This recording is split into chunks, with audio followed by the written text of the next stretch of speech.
cause.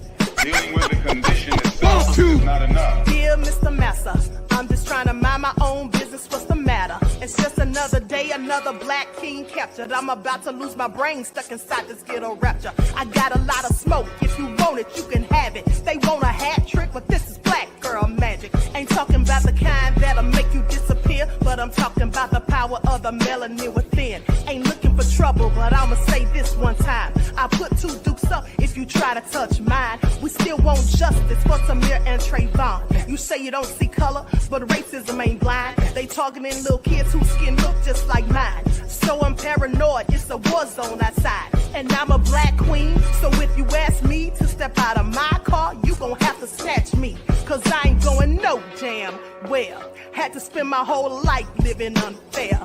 Ancestors got my back and they right here. You can never understand, it's a nightmare. Living in my black shoes by the black rules. You can keep your handshake, I don't dap coons. The white man that go nuts if he cash you. But you all on his side like a damn fool. Make it make sense. We are oppressed. Queen. We are exploited.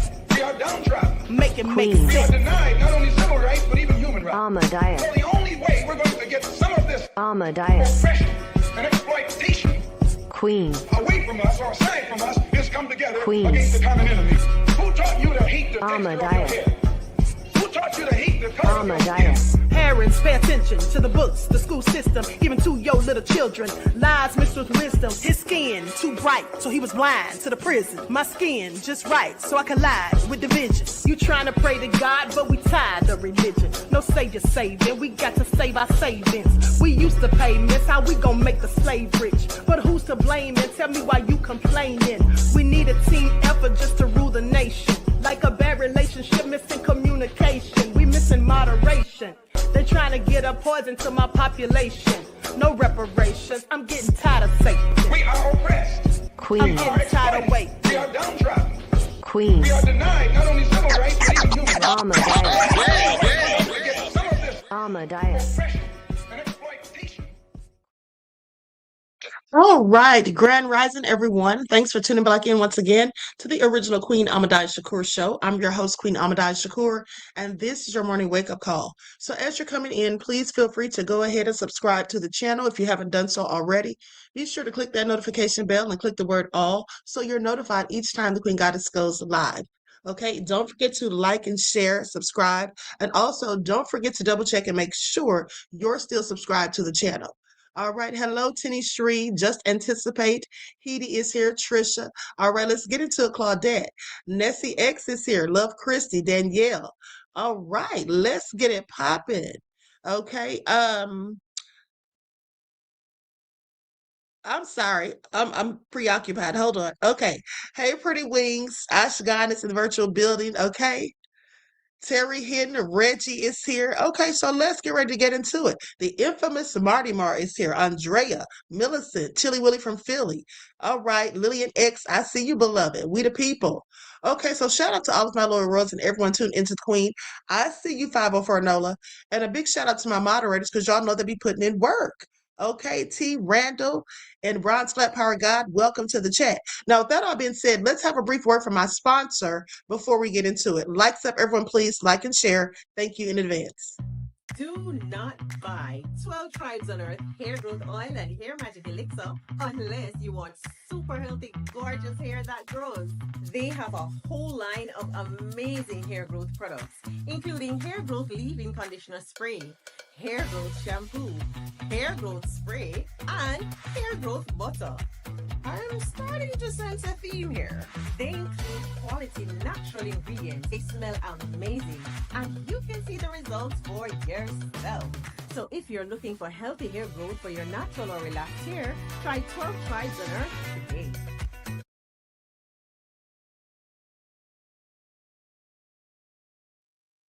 All right, so with that all been said, don't forget you can purchase 12 Tribes Hair Oil at Etsy.com. Just look for Lisa Crafts. You can also find it at Walmart.com. And don't forget that she sells beard oil as well.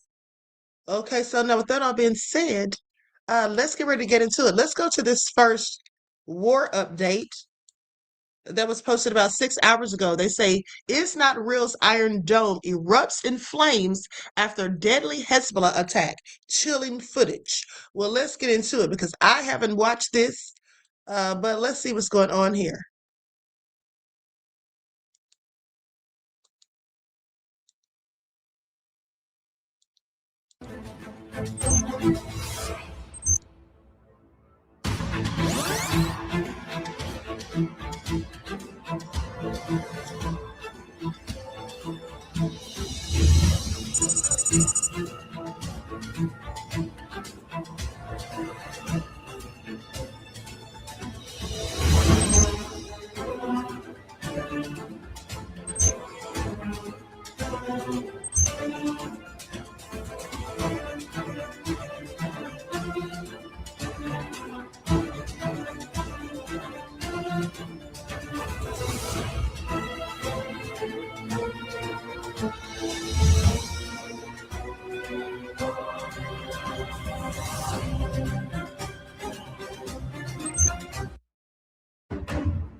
Okay, so Just Anticipate said it looks like a video game. I mean, it literally does, right? Okay, but so meanwhile, back on the home front, they say that, hold on, let me see this real quick. Okay, so they say that Trump's choke Cuba plan has leaked and Russian allies are up in arms. So let's get into it. They say no Iran replay. This time is the storm. Okay, so I'm going to share my screen.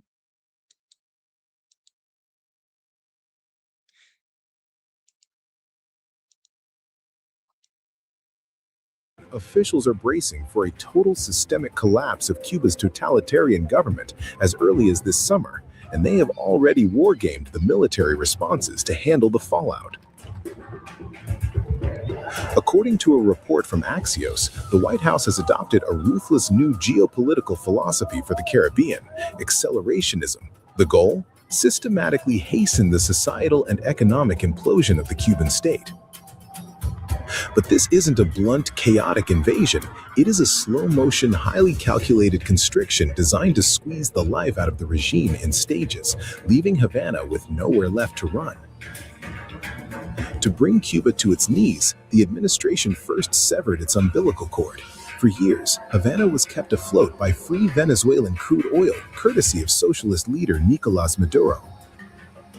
But the entire landscape of Latin America fractured on January 3rd when a daring U.S. raid successfully seized Maduro in Caracas to face American narco-terrorism charges.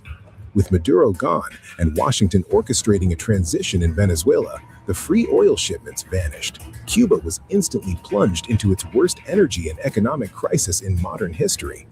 Now Washington is turning the screws directly on the island, utilizing classic Trump tactics. Push your enemy off balance, watch the response, and apply even more pressure. The financial hammer fell hard on May 1st when President Trump signed an executive order triggering sweeping secondary sanctions. The target wasn't just Cuba, but any foreign company doing business with GAESA, the mammoth multi-billion-dollar corporate umbrella run by the Cuban military that controls everything from hotels to retail stores. It is a completely new ballgame, shifting from a traditional embargo to an absolute commercial blockade. According to Axios, the chief architect of this strategy is Secretary of State Marco Rubio. For Rubio, the campaign against GAESA is deeply personal, being a first-generation American born to parents who fled the island nation before the Fidel Castro regime. But inside the Pentagon, the reality of a total Cuban collapse is causing deep friction. Last month, U.S. Southern Command held a highly sensitive tabletop simulation to map out what happens when the sweltering Caribbean summer heat hits an island with no electricity, no fuel, and spoiled food. While some hawkish officials argue that Trump will be forced to act if the regime brutally represses the inevitable street protests, others close to the president are waving massive red flags. A senior Trump advisor talking to Axios warned that the president has a strict rule: no boots on the ground for more than 48 hours. Anything more risks turning Cuba into a permanent nation-building quagmire. Furthermore, a Cuban regime change operation lacks the clean transition blueprint that Washington used in Venezuela. Unlike Caracas, where Trump had pre-selected an interim leader, the White House has not identified a single Cuban official to take the reins if the government falls. A regime change won't instantly fix the country. Instead, it risks triggering a massive, uncoordinated security vacuum. Because of these complexities, Washington is playing a delicate game of sticks and carrots. The administration recently announced $100 million in humanitarian assistance to the Cuban people. The catch? Not a single cent goes to the communist government. Instead, the funds are routed entirely through the Catholic Church and independent charities to prove to ordinary citizens that a better life exists if the regime simply gets out of the way. Havana is pushing back fiercely. Cuban Foreign Minister Bruno Rodriguez Perea has accused Rubio of deliberately orchestrating a humanitarian catastrophe to manufacture a pretext for a direct U.S. military invasion. The political calculus on both sides of the Florida streets is incredibly messy. The embargo is heavily codified in U.S. law, meaning Trump cannot simply rewrite Cuba's future by executive fiat without a fractured Congress having its say. But as the grid fails, the food rots, and the secondary sanctions suffocate the remaining lifelines of the state, the White House is content to wait out the clock.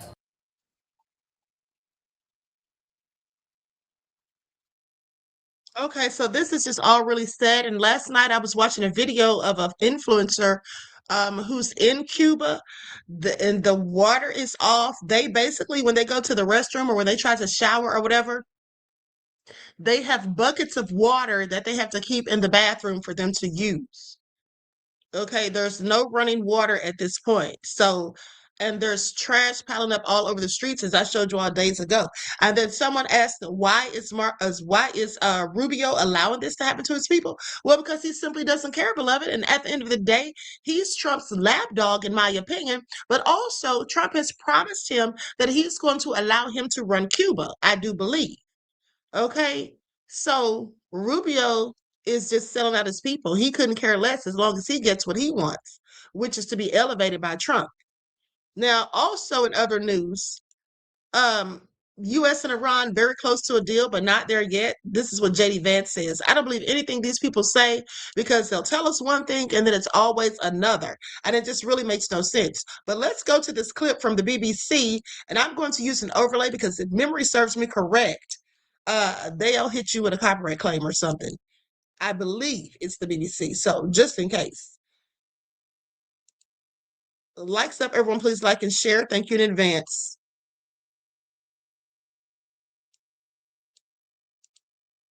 Okay, here we go. Negotiate with them, and then we always have to blow them up. We are on the cusp of ending Iran's sinister threat. The entire country can be taken out in one night. Are you confused about the war in Iran? If you are, it is really not your fault. Almost every day, it seems like we're on the verge of a peace deal until we're not. Both the US and Iran are still attacking each other, even though there's supposed to be a ceasefire in place to stop the fighting. And every day this goes on is another day those international tanker ships are stuck in the Strait of Hormuz, which is driving up the price we all have to pay for food, fuel, and lots of other things. So what is actually happening? Well, both America and Iran say they do want to reach a peace deal, but they simply don't agree on the really big issues. Donald Trump started this war saying it was the only way to stop Iran developing a nuclear weapon. He wants Iran to hand over all of its existing nuclear material and agree not to develop any more. While Iran wants America to lift lots of economic restrictions and hand back loads of Iranian assets that have been frozen. When you hear that a deal is really close, what that usually means is the two nations are about to agree the agenda for negotiations on the really tough issues. We're not there yet, but we're very close. We're going to keep on working at it. And then just to make it even more confusing, every time Donald Trump says a deal is imminent, he usually then changes his mind and says he's not actually satisfied with what the Iranians have agreed to. I can say that we can make a good deal right now, but maybe not a great deal. And if it's not a great deal, we're not making it.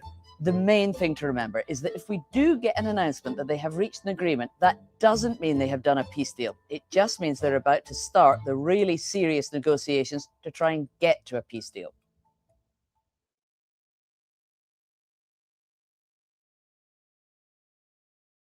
Okay, as I said, I don't believe anything these devils say. They're always talking about they're close to a deal, the deal's around the corner, and all of this only for Trump to turn around and order strikes on them again. So I absolutely don't believe anything they say. Now, with that all being said, let's go to this panel report on MS Now.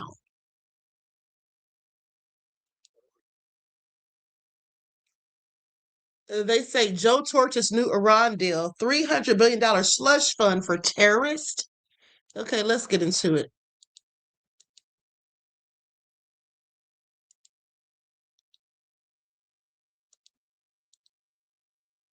There's so many people that are suffering right now. It's costing a lot of people $100 just to fill up a tank of gas.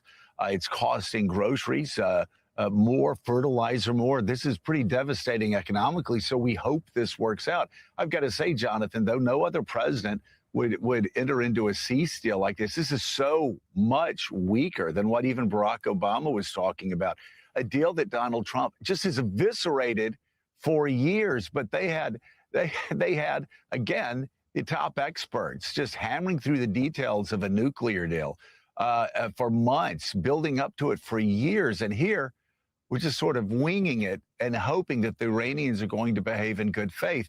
I just don't know how this would work in the end. And I can't see how the president would even accept this deal, because at the end of the day, what's he walking away with? He's walking away with a nuclear Iran. There are 1,000 times he said Iran can't have nuclear weapons. And talk to anybody that's dealt with Iran before, and what will they tell you? That you give them an inch, they'll take a mile, and they won't give up their nuclear weapons. Why would they hear? Yeah, this agreement is so weak. The fact that the president is even considering it suggests how desperate he is to simply move on from all things Iran. And let's be clear, more than anything, this is simply an extension of the ceasefire. This isn't really a deal. It is an MOU. And yes, it theoretically would open up the Strait of Hormuz. That would be the one significant piece. And the one thing that would be a win, let's say, for Americans. But even that has lots of caveats. Let's see if it stays open. Iran has shown they have the ability to menace that strait at any time, including in this past week. We have seen spasms of violence along that key waterway. But everything else, at least in this MOU, is pro-Tehran. The nuke stuff is kicked down the road. As Richard said, there's nothing about the proxies. Certainly, there hasn't been any sort of regime change. In fact, the hardliners are more emboldened now. And I'm told within the White House that President Trump does have some misgivings. He's not committed just yet to fully signing this. He did hear from all those GOP hawks over the last few days, the Ted Cruz, Lindsey Graham, even Roger Wicker and the like, saying, look, you can't take a deal like this. We know, of course, Benjamin Netanyahu doesn't want him to. But Trump is, confident, I'm told, in his ability to sell any sort of deal as a win. And Mika, we know that he's very good. It's a superpower of President Trump to sort of assert his own reality, to convince his supporters, don't believe your eyes, believe what I'm telling you. But it's going to be tested anew here, because this is so far from what he pledged would happen at the beginning of the war. And the U.S. and this president would look remarkably weak in the Middle East and around the world. And am I right? We haven't heard from Iran on exactly where they stand on this. That's correct. Some reporting they're considering it too, but we don't know everything. Factor. Let's bring in former National Security Advisor under President Biden, Jake Sullivan. Jake, thanks for coming on. 3 months in, what would it realistically take for a deal to hold? And what do you make of what we've heard so far about this one? Well, first, thanks for having me. I think Joe's absolutely right. This is the umpteenth time we've heard we're very close to a deal. But every time we hear this, the terms get a little better for Iran. So I think the important thing is to step back and look at where we were before this started. The Strait of Hormuz was open. Iran's leadership, its regime, was under enormous pressure at home. And there was a nuclear deal on the table that was stronger than what is on the table now. Then we started this war. Gas prices went up. Americans died. The strait closed. And the end of this looks like Iran is going to maintain at least de facto control of the strait with the ability to shut it down when it wants. The Iranian Revolutionary Guard hardliners are in charge of the country, as you just heard. And there's some reporting that suggests that even to get any nuclear concessions, which are still speculative, the United States is going to have to promise Iran upwards of $300 billion in investment in Iran. I remember when Barack Obama was attacked for a $1.7 billion payment, and now we're talking about $300 billion. So the net of all of this, I think, is a huge strategic step. Okay, so they say it's a significant gain for Iran, but a huge setback for the United States. Now, mind you, they did go in on Obama for giving them the $1.7 billion, but that was money owed to them, okay, from when their assets were frozen and all of that. So this is something totally different. And the bottom line is, I don't think Trump's ever going to get the same deal or better than what Obama had. So he should have just left it like it was. But no, he's so desperate to compete against Obama and has to try to do everything he can to make himself seem significant. Okay, everything that Trump does, in my opinion, is because he feels inferior. Okay, he sits there and talks all big and bad and tough, like he thinks he's the cat's meow. But I think that really deep down inside, he feels inferior. Okay? Because, I mean, just look at the way he tells all these lies. He can't stand for anyone to criticize him ever. Those are the hallmark signs of someone with low self-esteem. Because confident people who are sure of themselves, they're not bothered by what other people say about them. Okay, either they'll ignore it or they'll just strike back and go in on them. But what they don't do is whine and cry and try to get everyone to shut up like Trump does. Okay, wanting to take away the First Amendment just so he won't be criticized. Okay, please pay attention. Now I'm going to go to a few other videos that I compiled that have updates. There is something happening here in Texas. Here in the state capitol, a small band of Republicans and Democrats in the Texas House are coming together to stop two West Texas billionaires from taking over our state government. Their names are Tim Dunn and Ferris Wilks, and they're the biggest Republican donors in the state. They've already bought our governor, they've bought our lieutenant governor, they've bought our attorney general, they've bought our state senate. And now, to complete their takeover, they're trying to buy the Texas House. Tomorrow, they'll attempt to get one of their puppets elected speaker. One of our Republican colleagues said, quote, "This is the most corrupt state government in Texas history." Tim Dunn and Ferris Wilks are not just oil and gas oligarchs. They're also Christian nationalist pastors. They've spent more than $100 million to ban abortion in Texas, to ban books in Texas, and now they're trying to close our Texas public schools with a private school voucher scam. This is bigger than party. This is bigger than partisanship. Texas is too big and too great to be sold to the highest bidder. We cannot allow two billionaires to transform our beloved state into a theocracy. We have to stop them.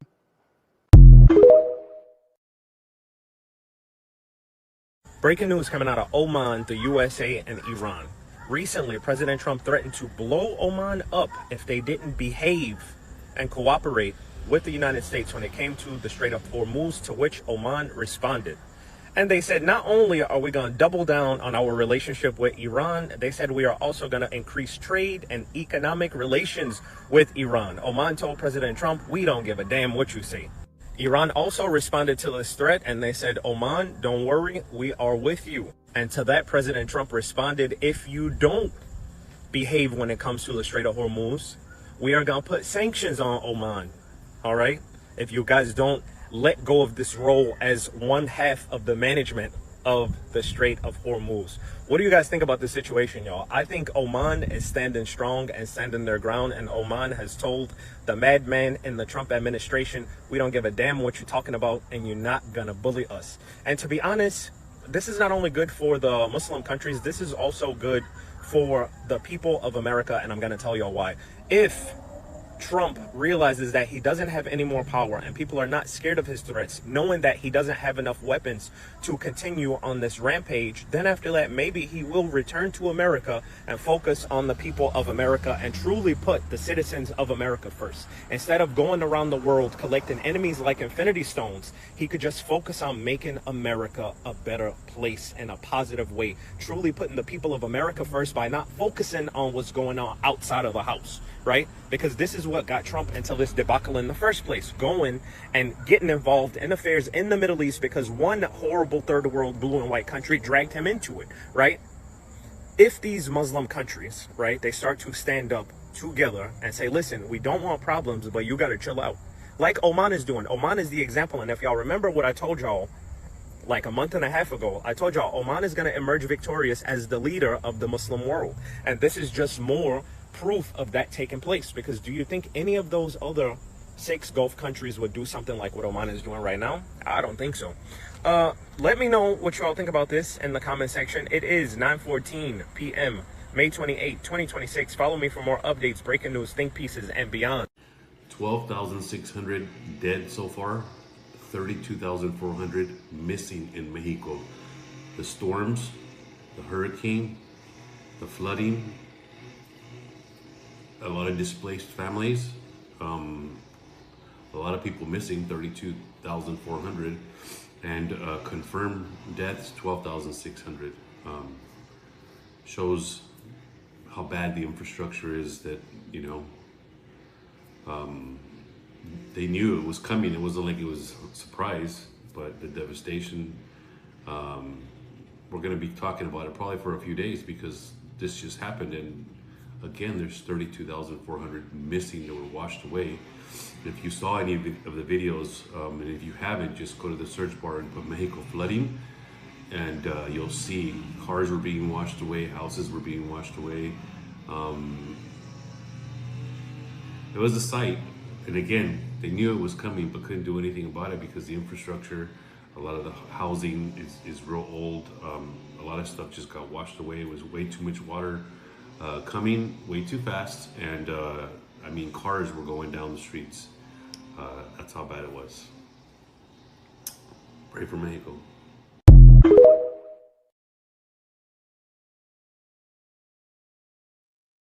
Okay, so prayers for Mexico, because there seems to be a lot of bad weather going on around here. Okay, a lot of bad weather. Now, let's talk about Representative Jasmine Crockett, who has introduced numerous pieces of legislation with her most prominent recent bills focusing on presidential accountability, consumer funds, and protecting free speech. Okay, now with that all being said, we know that she's trying to stop Trump and his administration from paying the January 6th rioters. Okay, likes up, everyone, please like and share. Let's get into it. Washington just erupted into another political firestorm, and this one is all about money. Representative Jasmine Crockett introduced something called the Stop Trump Act this week.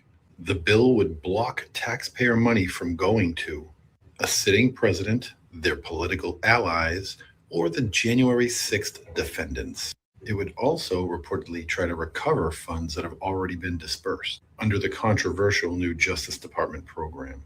And that timing matters because just one day earlier, the DOJ announced a $1.776 billion anti-weaponization fund designed to compensate Americans who claim they were unfairly targeted by prior administrations and federal investigations. Supporters said that the fund is about accountability. They argue that Americans had their careers destroyed, finances wrecked, and reputations ruined by what they see as politically motivated investigations.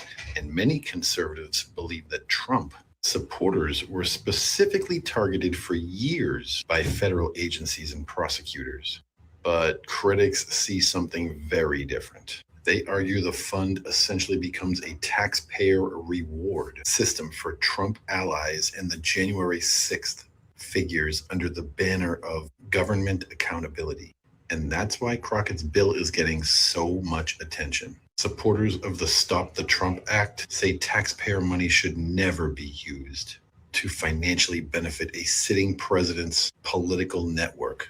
But Republicans, they're already firing back. Some House Republicans are saying Democrats are trying to block compensation from reaching people that they believe were genuinely harmed by government overreach. And now both parties are accusing each other of weaponizing the federal government, which is where this gets politically fascinating, because both sides claim they are now victims of weaponization, victims of political weaponization. Democrats say that Trump is turning the Justice Department into a loyalty machine, while Republicans are saying Democrats already weaponized the justice system, the Justice Department, against conservatives for years. And the American public is stuck in the middle trying to figure out who to believe. But one thing is undeniable.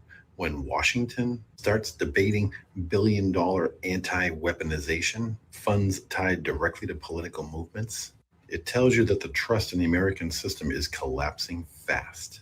Because once justice becomes something both parties believe is politically rigged, every prosecution, every investigation, and every payout becomes viewed through a partisan lens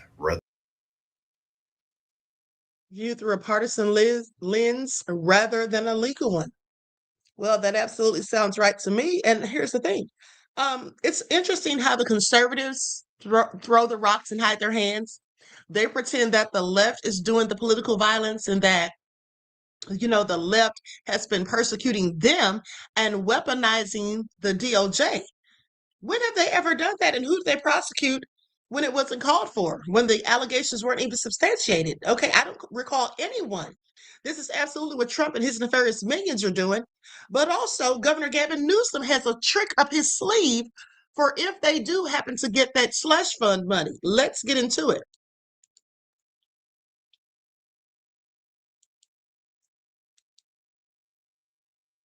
Anyone from California that receives any of those funds, we want to tax 100% of those proceeds.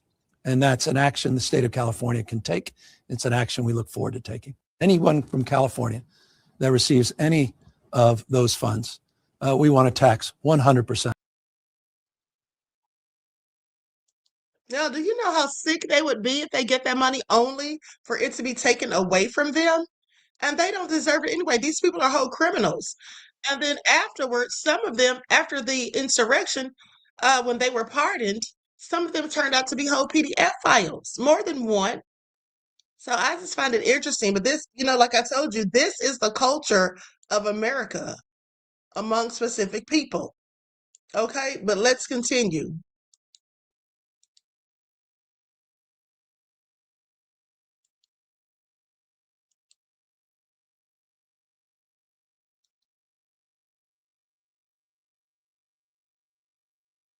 To protect our elections, to make sure that we are conducting a fair, free election without fear of intimidation. Everything Donald Trump is trying to do to vandalize truth, to vandalize trust, to rig the election requires vigilance and it requires resolve. And with this law, California is leading to provide the kind of clarity that's necessary so people know that their vote will be counted. So I just signed a law to protect our elections, to make sure.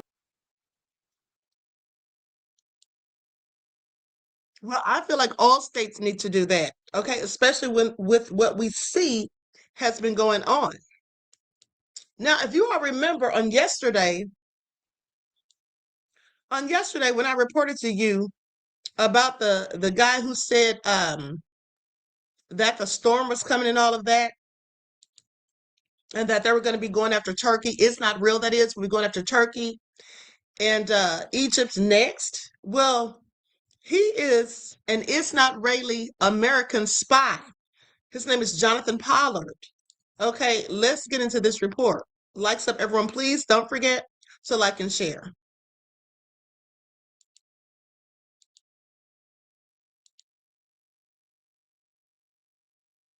spy, a chilling warning, and a claim that could shake the Middle East. Israeli-American spy Jonathan Pollard has made a stunning prediction. After Iran, he says Israel's next wars could be against Turkey and Egypt. Jonathan Pollard, the former U.S. intelligence analyst jailed for spying for Israel, has triggered fresh controversy with explosive remarks about the future of conflict in the Middle East. Speaking on a podcast for Arutz Sheva, Pollard claimed Israel must prepare for what comes after Iran. And his warning was blunt. The next war will probably be against Turkey and Egypt. The storm is coming. Pollard suggested Israel could face a tougher confrontation with Turkey than with Iran. I'm not so sure that we will have as easy a time with the Turks as we've had with the Iranians. He also warned against allowing Turkish-backed authorities in Syria to move south toward areas controlled by Israeli forces. According to Pollard, that would mean one dangerous reality: the Turks on our border. The remarks come amid deepening regional friction. Relations between Israel and Turkey have sharply deteriorated over Israel's war on Gaza since October 2023. Ankara's rhetoric against Israel has intensified, while Israeli voices have increasingly pointed to Turkey as a growing strategic threat. Former Israeli Prime Minister Naftali Bennett previously described Turkey as potentially the next Iran. If there is to be peace in our region, it will be despite this Zionist regime. If stability is to be achieved in our region, it will again be achieved despite the Israeli government acting with the delusion of the Promised Land. If peace is to come to our blood-soaked geography, it will likewise be despite Israel, which ties its security to the insecurity of others.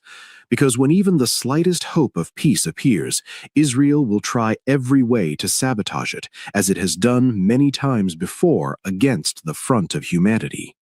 Egypt, despite maintaining a decades-old peace treaty with Israel, has also faced mounting tensions with Tel Aviv over Gaza and regional security concerns. Pollard said hope would not erupt with either country, but he closed with a dark warning.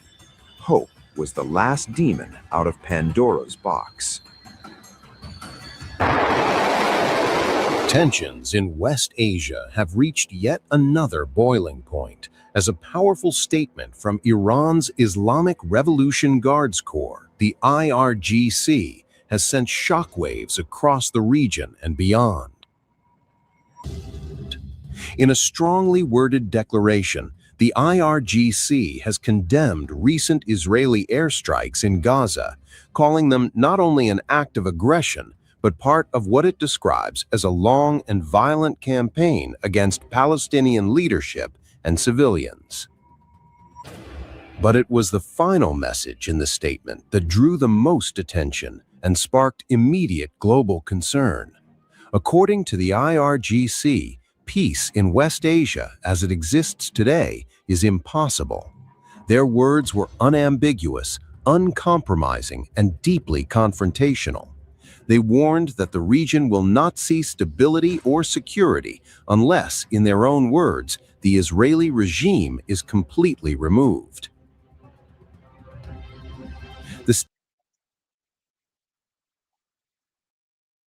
Okay, now that seems pretty plausible because it looks like they're the ones keeping up all the drama and keeping all these wars going on. Now they want to go after, hold on. Now they want to go after Egypt and Turkey. And so make that make sense. But there's a report that just came in about 7 hours ago from News Nation saying potential Iran deal is a big defeat for the U.S. And they have John Bolton speaking on it with Elizabeth Vargas. So let's get into it.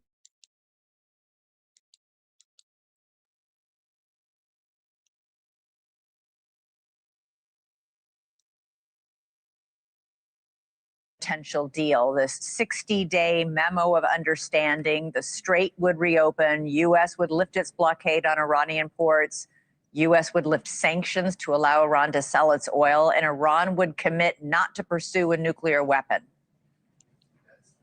Well, I think it's a big defeat for the United States.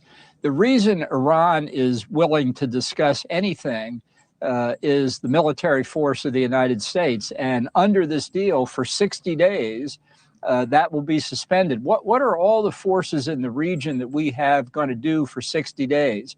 Just kind of hang around?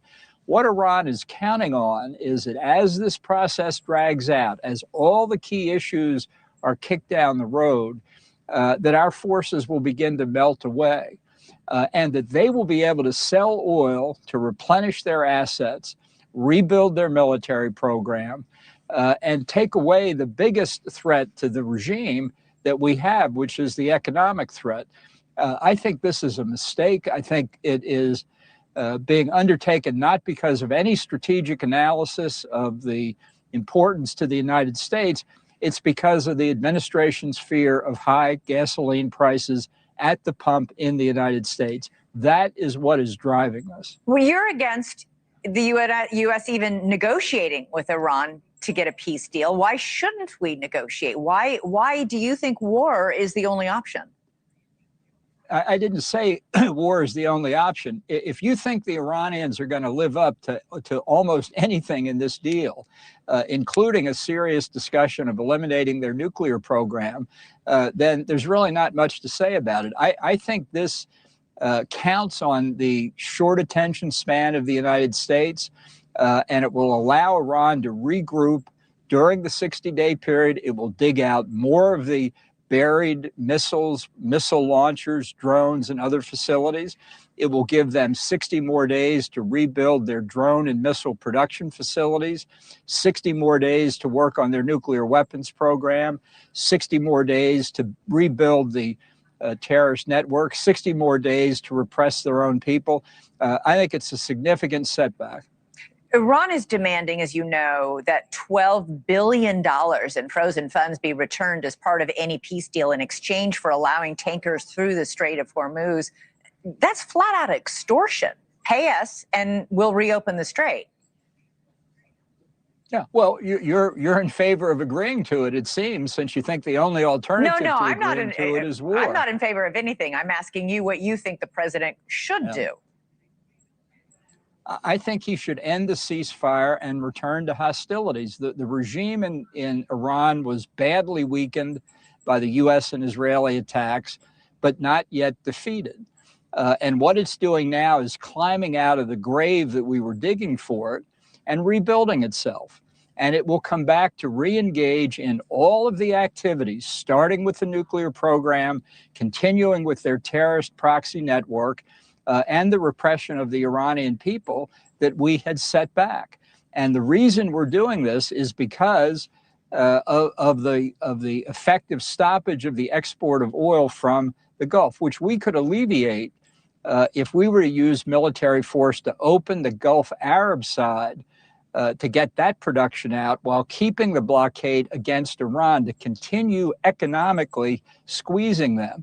But we're going to give that up too. So when you say we should go back to hostilities, isn't that another way of saying it's war? It's the war in Iran. But you're saying we should use our military to reopen the strait to commercial oil traffic while still maintaining our blockade on the Iranian ports. Right. And in 60 days, if this agreement goes through and Iran says, you know, we're not happy, we're going to close the Strait of Hormuz again, what does the U.S. do then? Have we crossed some sort of Rubicon here where Iran closes the strait and disrupts the world's oil market whenever it doesn't think it's getting what it's wanting?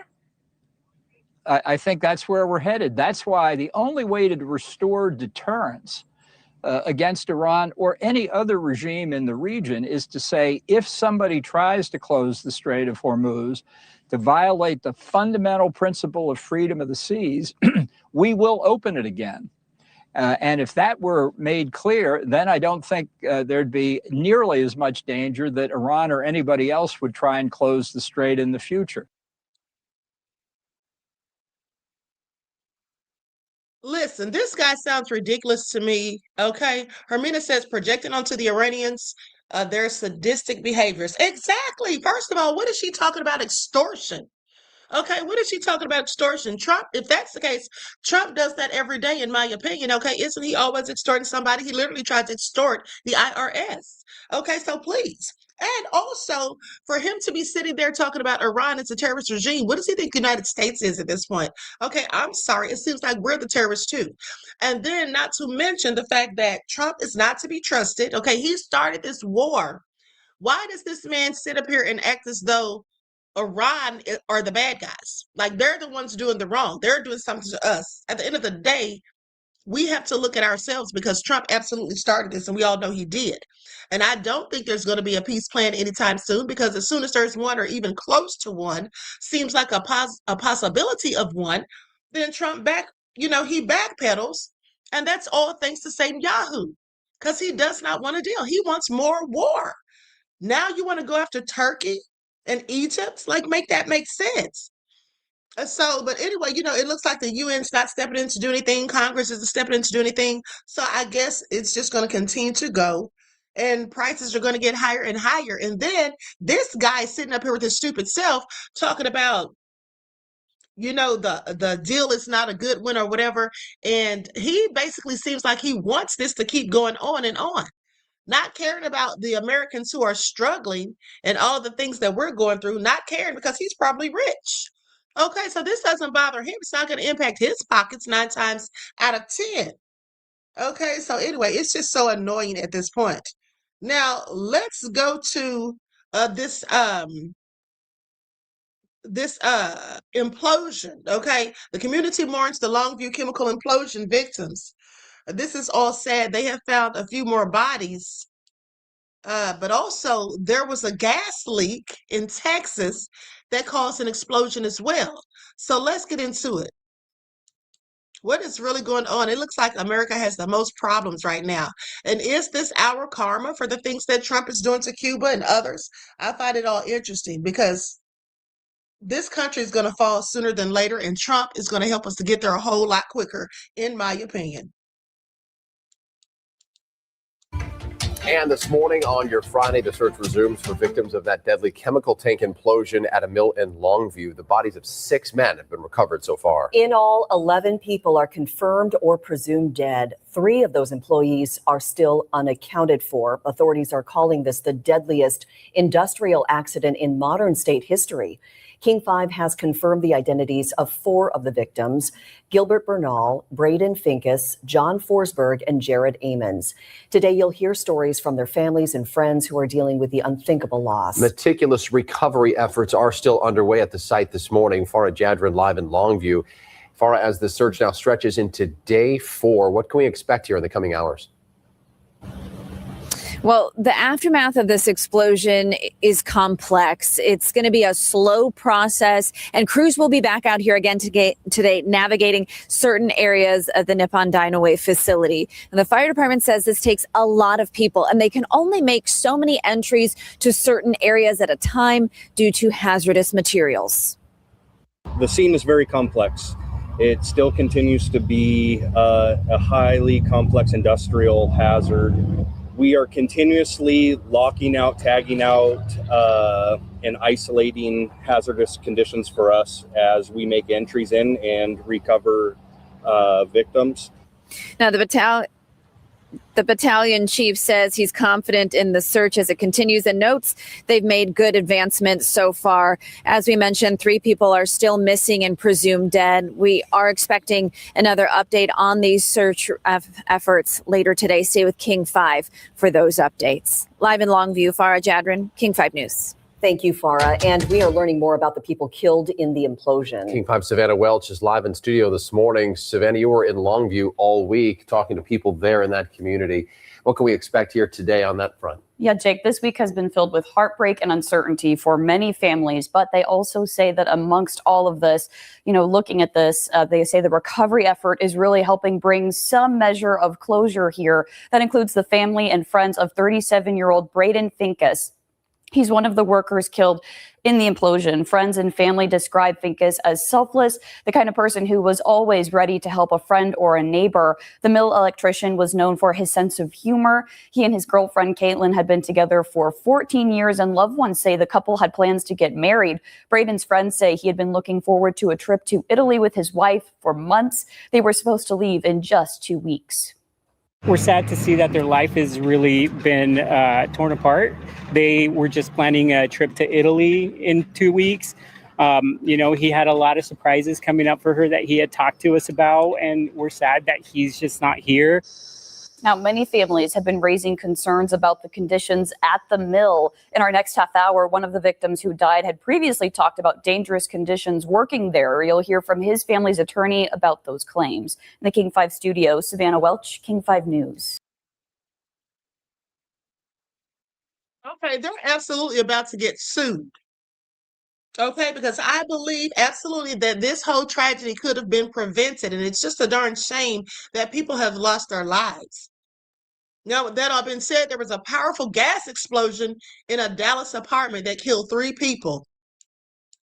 Let's get into it.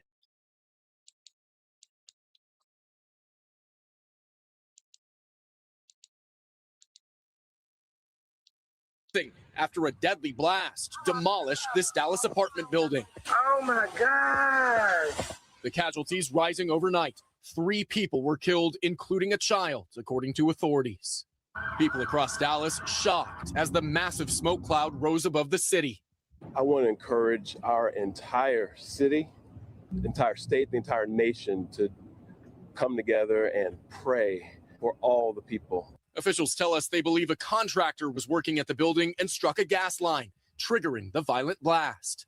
More than 100 firefighters rushing to the rubble, first responders emotional as they work to find the victims.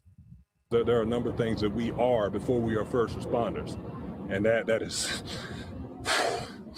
excuse me, and that, we're parents, and with school being let out, and the possibilities regarding who might be in those apartments. At the scene Thursday night, an agonizing wait for answers. We don't know where they're at, and we can't find them. Rosie Martinez says she was searching for her sister and her 1-year-old nephew. This doesn't feel real to me. It feels like I don't know how to react. I don't know how to act. I just want to see that they're okay. The search continues today with more still unaccounted for. We still got quite a bit to go. We may very well find more victims. On the scene last night, we really saw this community come together, neighbors embracing each other, churches opening their doors. We know the city is helping anybody who is still displaced without a home to return to, with hotels for the time being. We're also learning that the NTSB is sending a team to Dallas to investigate what went so catastrophically wrong. Laura. A long recovery there for that community. Ryan, thank you. Hey. Okay, absolutely heartbreaking news. Prayers and condolences for anyone that was affected, and specifically condolences to the families of the people who are deceased. I hope that lady was able to find her family members, especially a 1-year-old. That is oh so sad. Now let's talk about Pam Bondi's hearing that's going to be happening today. I was hoping that we were going to get to view it, that they were going to have it, recorded. But I don't think it's going to be recorded because I couldn't find it. So anyway, I do have a clip from before it gets started. Epstein survivors question James Comer before Pam Bondi's testimony begins. Okay, let's get into it.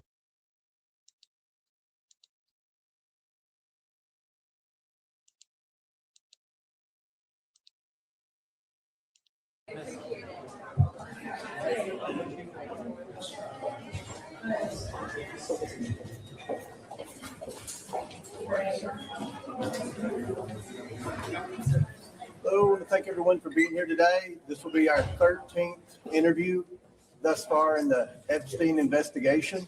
We'll be having former Attorney General Pam Bondi. This is the second time she's come voluntarily. She came a few months ago for a briefing. Unfortunately, the Democrats got up and walked out of that briefing. Many of the Republicans asked her questions for a couple of hours during that briefing, and I appreciate that she's coming back today voluntarily for a transcribed interview. We have, as I said earlier, this is the 13th interview. We have 6 more on the books. On June 9th, we have Leslie Groff, who's an Epstein assistant. June 10th, Bill Gates. I think everyone knows who that is. June 26th, Leon Black. June 30th, Doug Band. July 15th, Kathy Rumler. So they're going to have some of these people testifying, like Bill Gates and Leon Black, okay, who were both mentioned in the Epstein files, by the way. But let's continue. And July 23rd, Jess Staley. So we're continuing to move along, and hopefully today will be beneficial. I'll be happy to answer questions. Chairman, what is your message right now to many of the Epstein survivors who are here today? They were here behind the Attorney General, the former Attorney General, back in February when she testified to the committee. She wouldn't turn around. What is your message to them today about accountability and transparency? Because many of them say that the Justice Department still has yet to meet them. Well, I've said this publicly many times. The government has failed the survivors.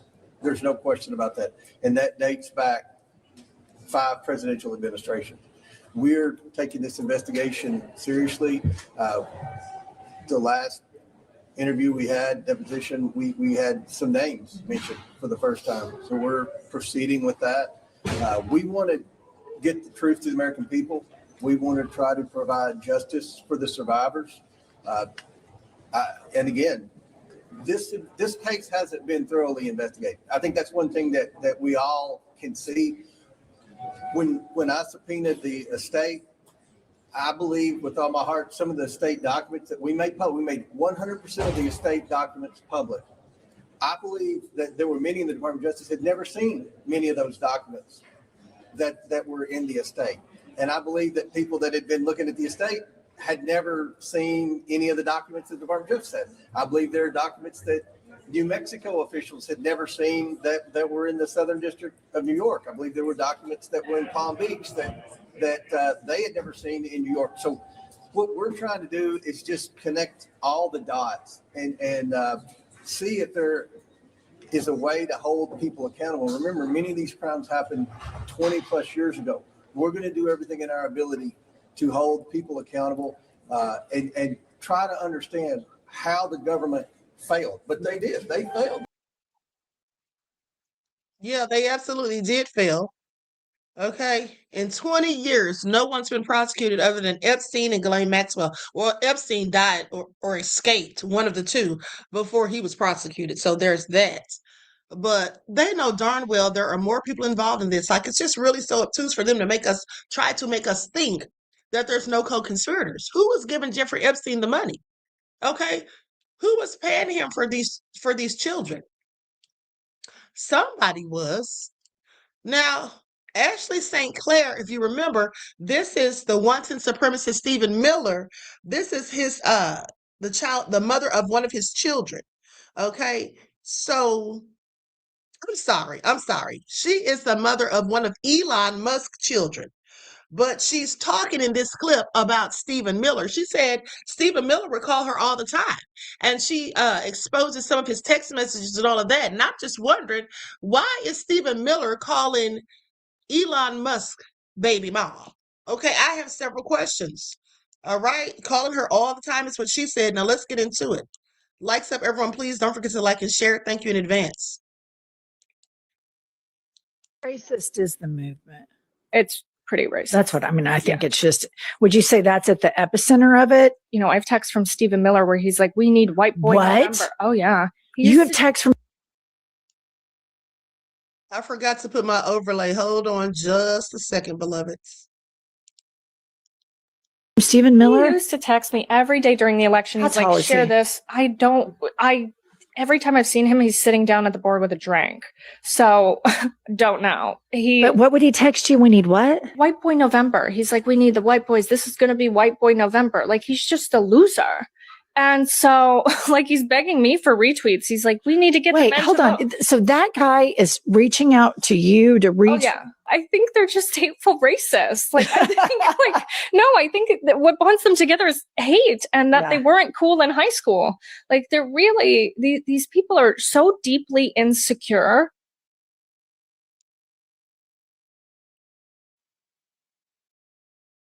Now, you all heard what she said. He was texting her all the time. Okay, so what was that all about? And what did Elon have to say about it, if anything? I just have questions. Okay, so let's go to this touching video of a journalist who receives an award, and he really, I guess he couldn't enjoy it because of the GNO side that is currently going on. Please pay attention.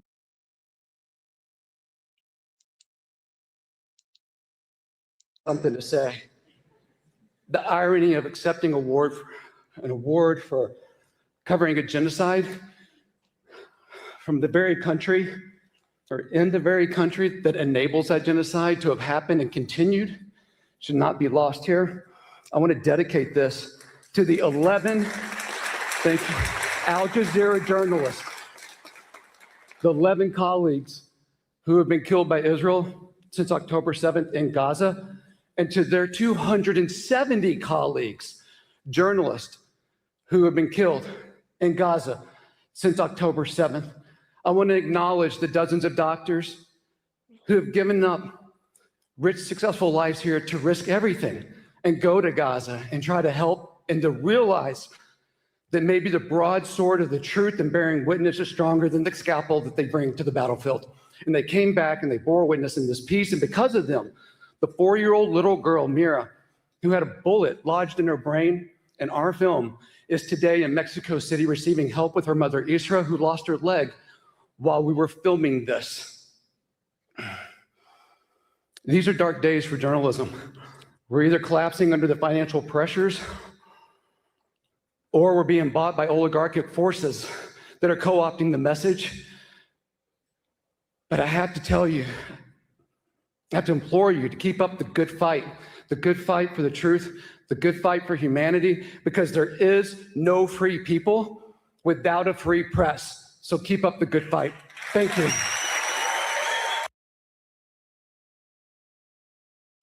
Shout out to him. That was beautifully said. And he's absolutely right. You see, these devils are trying to control the media so they can paint their own narratives and hide the BS that they've been doing. And we already know that there has been reports of over 200 journalists that have been taken out. Okay? Just also sad. Now, listen, you all remember Trump's Board of Peace, where he charged everyone $1 billion to join? Do you all know that it's going broke? It's literally going broke already, and I wonder how that is. Where's the money going? Okay, so according to investigations and financial support reports, the official fund for Donald Trump's Board of Peace is effectively broke with $0 deposited, despite billions of dollars in internal pledges. So the status of the Board of Peace's finances reveals several key issues. The first one is official fund is empty. Now, the official Gaza Reconstruction Fund, which is administered by the World Bank and endorsed by the United Nations, has received 0 donor deposits since its establishment. And then they have the issue of bypassed accounts, where they say instead of using the transparent UN-approved World Bank mechanism, some international donors and members or member states have reportedly routed money through a private JP Morgan account managed directly by the organization. Now, this private account lacks the independent auditing and transparency that's typically associated with major international relief efforts. Okay, please pay attention. And the last they say is stuck in limbo. Now, although approximately $17 billion was promised by the U.S. and various member states, U.S. officials have had to scramble to get countries such as Saudi Arabia to follow through on their pledges. So they didn't give the money straight up. They simply made pledges to give the money. Okay, and so now some of them are reneging on it, and likely because they don't trust Trump. Okay, that's probably the exact reason why. Now, with that all been said, let's talk about Trump and what he was saying about this medicine that can bring the dead back to life. Yeah, that's what he said. I find it all interesting. Let's go to the clip. That's right, BB says blatant stealing. Absolutely. From the taxpayers, no less. Now listen, because Trump says there's an experimental medicine, okay, that can bring the dead back to life. Okay, it's given Pet Cemetery. Please pay attention. We know the drug works because we've taken people that were dead. We had a person given the last rites, gone. The kids are crying and started them on this drug, and the person became better. It works, you know, and some don't work. But you learn really fast. It's called the ultimate test, I think, correct? You know, they test all these things. They use animals all over the place. They use everything to test. Person's going to die. We know the drug works because we've taken people that were dead. We had a person given the last rites. Now, I had to let y'all hear that twice. This devil is sitting up here talking about giving the last rites and the kids are crying. Now, here's the question. Is he lying as per usual, or is he in fact serious? Because many of you who've been following me since 2020, you know that I absolutely reported on a zombie apocalypse. Let's get into it. I reported on this. I'm going to just show the video. I'm not going to play the video, but I'm going to just show you where I did this video 5 years ago. See, you don't know when to take him serious because he lies so much and he's in fact a pathological liar. Now, I wouldn't put it past them if they were absolutely doing something as nefarious as that. Okay, look at this. Why does our government and CDC have a zombie preparedness plan? Okay, this was 5 years ago on my paranormal channel for those of you who watched it. Okay, so I find it all interesting that he's talking about some medicine, okay, that he's got his poor little grubby hands on that can absolutely bring the dead back to life. This all sounds sick and nefarious. Okay, and then from what he's saying, they've already tested it on someone who was being given their last rites. Okay, Didi in Dallas said, I got a feeling there's some truth to it. I believe it is as well, because why, oh, why does the Pentagon and the CDC have zombie preparedness programs? Okay, please make it all make sense. And also, if you remember, let me pull up this old receipt that I have from back in the day. Hold on, here we go. Now look at this. Y'all know I be keeping my receipts for future references. You never know when you're going to need them. Now look at this. Pentagon document lays out battle plan against zombies. So do y'all think he was joking? He could be very serious. Okay, he could absolutely be very serious. And I find it all interesting and definitely nefarious. Okay, what are these devils up to? And let's not forget that if anything does go down to that effect, they can all just be in bunkers. All right, in underground bunkers. So here's what it said in that report. Okay, never fear the night of the living dead. The Pentagon has got you covered. From responses to natural disasters to a catastrophic attack on the homeland, the U.S. military has a plan of action ready to go if either incident occurs. Now, it has also devised an elaborate plan should a zombie apocalypse befall the country, according to a Defense Department document obtained by CNN. It is an unclassified, hold on, these pop-ups. Okay, so now they go on to say it is an unclassified document titled CONOP 8888, and that's CONOP. Okay, and remember, you all heard this here first 5 years ago. Now, with that all been said, the officials from U.S. Strategic Command used the specter of a planet-wide attack by the Walking Dead as a training template for how to plan for real-life, large-scale operations and emergency catastrophes. Now, this is all just real crazy, and we do know that there has been some things that seem to have been like zombies. Like there was a video, and I believe I showed it to you all years ago. I don't still have it. I wish I did, but there was a video of a guy saying that they were conducting some sort of military experiment. Okay, and if you all remember the guy who was chewing off the homeless man's face in Florida, and then there was another guy who did a similar attack. Okay, so you just never know. But also, do you all remember this video or this report from 2022? Let me share my screen.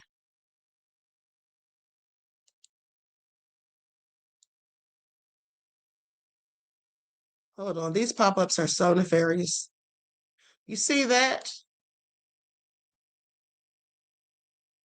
Yeah, they said it was bath salts. I don't think that was bath salts, beloveds. I don't think that was bath salts at all. I think that was just what that man said it was. Some sort of experimental rugs, okay?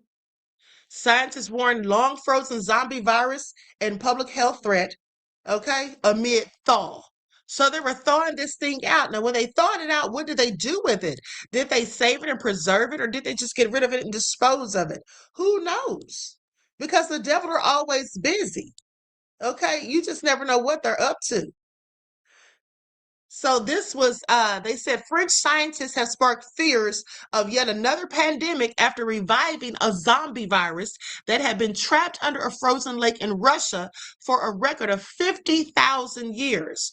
The situation would be much more disastrous in the case of plant, animal, or human diseases caused by the revival of an ancient unknown virus. Okay, the viral, they say that this is what the viral study said, which has yet to be peer-reviewed. Now, the new research was helmed by microbiologist Jean-Marie Olympic from the French National Center of Scientific Research. They say, according to the preliminary paper, global warming is causing vast swaths of the permafrost, permanently frozen ground, covering 1/4 of the northern hemisphere to irreversibly thaw. Now, this has had the alarming effect of releasing organic matter frozen for up to 1 million years, including potentially harmful pathogens. Okay, so who knows what they're up to? Okay, and when they find these things, I'm just curious as to how they determine how long they've been around. I'm sure they have their ways, but I'm curious nonetheless.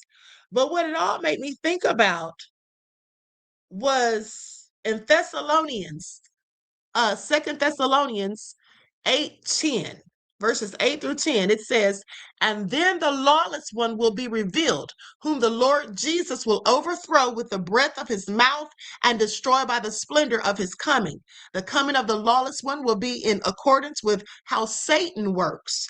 He will use all sorts of displays of power through signs and wonders that serve the lie. Okay, bringing back the dead definitely sounds like it. And all the ways that wickedness deceives those who are perishing. They perish because they refuse to love the truth and so be saved. Okay, and this is very true because some people don't care about the truth. The truth doesn't please them because they fear the truth. So many people want to just latch on to lies, suffering from cognitive dissonance. So I absolutely do believe that this is possibly something that they're actually up to because it's just all so crazy. Why would Trump come out and say that? And the thing of it is, I don't think they wanted him to go out talking about it, but he just can't keep his mouth shut. Okay? Just can't keep his mouth shut.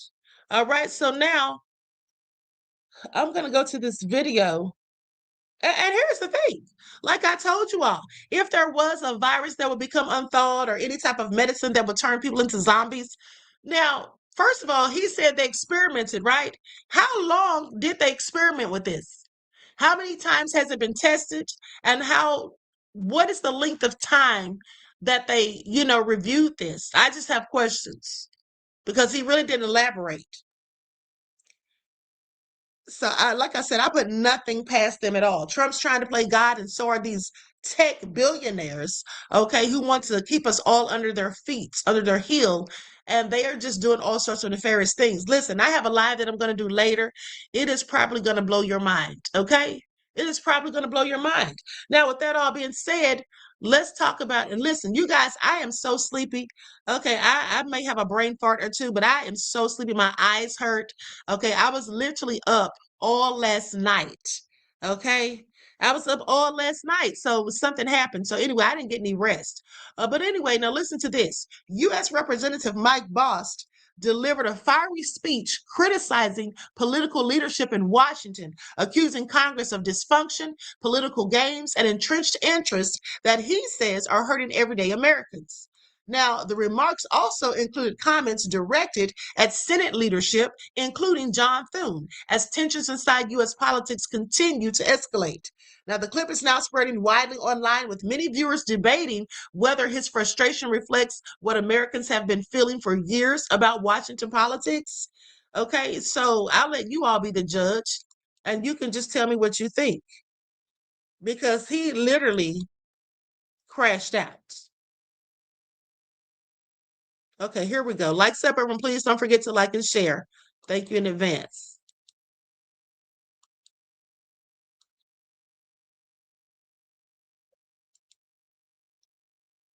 Not the American way.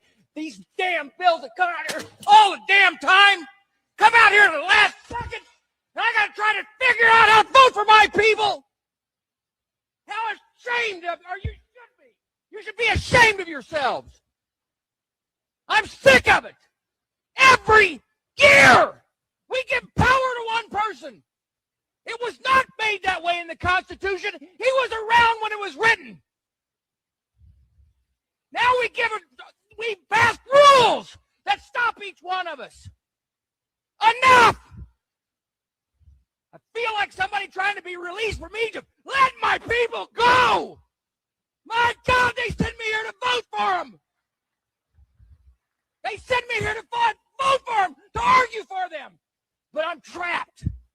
I'm trapped with my rules that have been forced down our throats.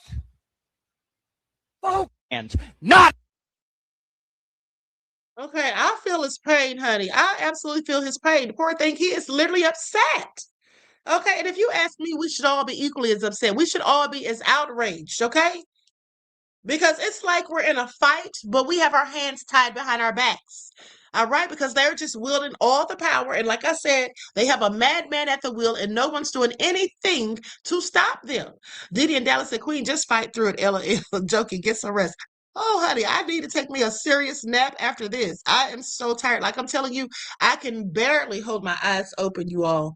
Okay, please pay attention. I don't want to get too cozy because I might just doze off. Okay. Now, with that all being said, let's continue. Let me make sure I'm pulling up the right clip. So, and listen, something else I want to talk about. Now, all of this racial hatred that's going on, and in my opinion, it's largely due to Trump and the GOP. And they want to act like the left, it's out here promoting violence. But no, it's them with their racist rhetoric. This is why you have people swinging from trees, okay, and things of the like. This is why you have all sorts of things going on. People like Chud the Builder going around harassing Black folk. There's even someone who was supposedly a copycat going around trying to do the same thing as Chud the Builder. All of this stuff is getting amped up. But if you all remember, I told you all about Kevin Roberts. Kevin Roberts is the person who was working on the Project 2025. Now think about how I told you all that he actually studied American history and leadership of he studied American history and the leadership, or the kinship of Black Americans. Okay, he studied the transatlantic slave trade. And a matter of fact, when he was in college, that's what he did his thesis on when he got his master's. He did it on the transatlantic slave trade and the kinship of African Americans. Now, why am I telling you this? I told you this days ago, but I'm reminding you again. I want you to think about how methodical the devils are. This man literally went to college and studied us. Okay, he went to college and studied us. He literally got a PhD, all so that he could use our own history against us. Now think about how everything is being rolled back. Okay, think about how they've gutted the Voting Rights Act. Think about how they're trying to take away other rights and freedoms that we have. Okay, and they want to have us in a police state. They really just want to make us slaves. This is not even a game. At the end of the day, if you can imagine someone literally going to college to study a certain group of people, and then he comes out with this whole nefarious agenda that is really undoing everything that our ancestors fought for. Okay. So I don't know what you all think about that, but that should let you know how serious it is. These people are really something else. They have been plotting for at least 3 decades for what they're about to do. Okay, that's what they have been doing. Deronda said, Deronda, you are so low down. Said, put some toothpicks in your ass, queen.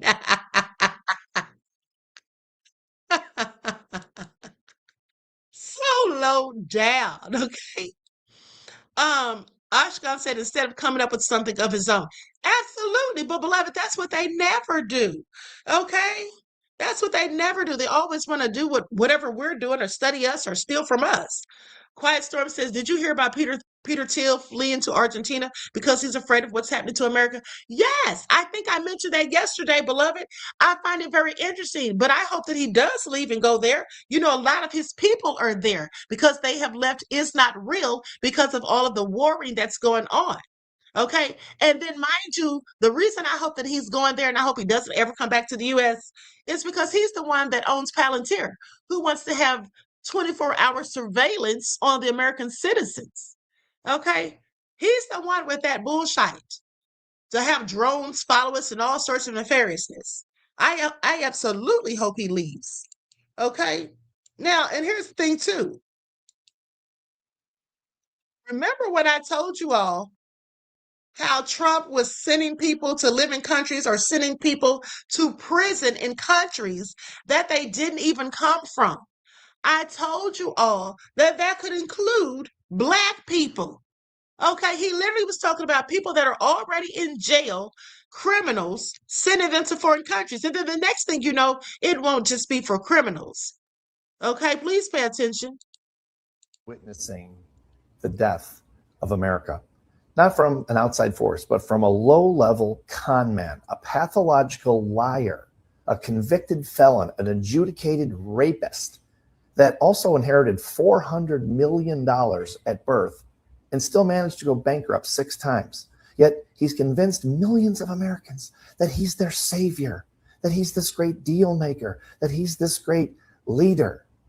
It's almost, if it was a movie, we would go see it and we would think it was completely unrealistic. We would think enough people would rise up to stop him, just as we believed the Germans would do that before Hitler seized control of the country and murdered 6 million Jews. You guys, this is happening right now, and we are running out of time fast. Let's look at the facts. You think I'm exaggerating? He's got the courts locked up. He's got the judges terrified.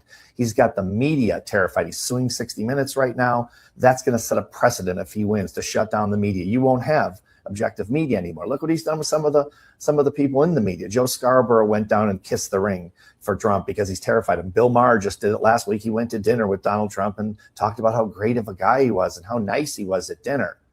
He's terrified of Trump. And so he's basically given up and kissed the ring. He's doing this across the board, guys. He's almost got everything wrapped up. Today, it just happened a few minutes ago, Trump was recorded as saying to the president of El Salvador, they need to build more jails because Trump wants to do a lot more of this, deporting American citizens to be locked up forever in jails in El Salvador. You know, without any due process. And we all heard him say that when he was on a hot mic. Okay?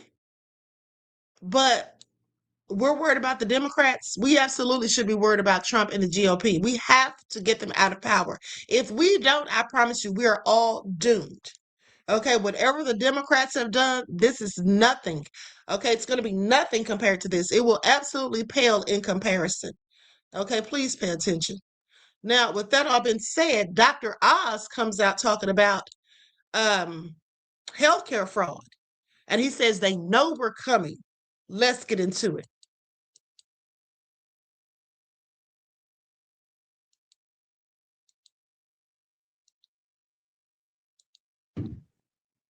You don't know anybody who's in favor of waste, fraud, and abuse in government, right? I mean, That's why every administration says it's a problem, and every spending package you've ever heard about says when you factor in waste, fraud, and abuse, we'll actually save money, right? And look, the Trump administration is not wrong. You launch an all-out war on fraud, it's going to be well received. And he appointed his head of Medicare and Medicaid, Dr. Mehmet Oz, to lead the charge in his space, fighting what the administration says is costing Americans over $100 billion annually. So when he's not watching Bobby Kennedy wrangle snakes from his patio or doing pull-ups, chin-ups in his case, and Ramaswamy, who seems to have a fear of going all the way down, how does the good doctor plan to go after fraud? Dr. Oz joins us now. You look good, Doc. You look good. Ramaswamy, not so much. Well, he looked pretty good, too. And Bobby, he was supposed to chase the snakes off of the patio. He decided to catch them instead. But nevertheless, that is a reflection of the courage he has in general. And those snakes were mating, by the way, which makes them especially difficult. They're black razors. I would have run, which is what I tried to do. He made me film him. And I think if you listen to his beautiful wife Cheryl's admonitions to get rid of the snakes, Bobby, please put the snakes down, you probably would have agreed with her. Those snakes were biting him the whole time, okay? Those snakes were biting him the whole time. I don't know what he thought he was doing. So ridiculous. But they weren't poisonous, of course. Well, let me answer your question. Listen, Chris. You ask how we're Go dealing ahead. with this. I feel like I'm Johnny Cash. I'm going everywhere. I was this week in Ohio and Iowa. I was in Los Angeles, Minneapolis. I mean, we're traveling around the country trying to find out how these different fraud schemes work. And the reality is they rhyme with each other. They're not identical. There are differences. In Ohio on Tuesday, I was in front of a house that the owner was able to run a massive home health care fraud scheme. She was billing for people who were deceased. That's not a good look in court. She's going to jail. You may have caught this story. The largest user of Botox in the country, at least the largest biller of Botox, is going to jail because she wasn't giving Botox to people. It was a big fraud. We have in California, as you know, about 1/3 of all the hospices in the entire country. This is a wonderful program, well designed to take care of people at the end of their life. In New York, where you are, we have the #1 job in the entire state now being personal care services. So the bigger issue for me is not just that we're wasting money. And that $100 billion, by the way, just to put that into context that the average viewer can understand, if you're working your tail off and you're hoping that Medicare is there for you when you retire, you will double the life expectancy of the Medicare Trust Fund if we can take the fraud just out of Medicare. So there are real stakes to be able to do this correctly. But the bigger issue, Chris, is if you're willing to steal someone's money when they're down and out, when they're vulnerable, you'll also steal their health. You'll steal their life. And we're seeing this over and over again in some of these tragic I'm with cases.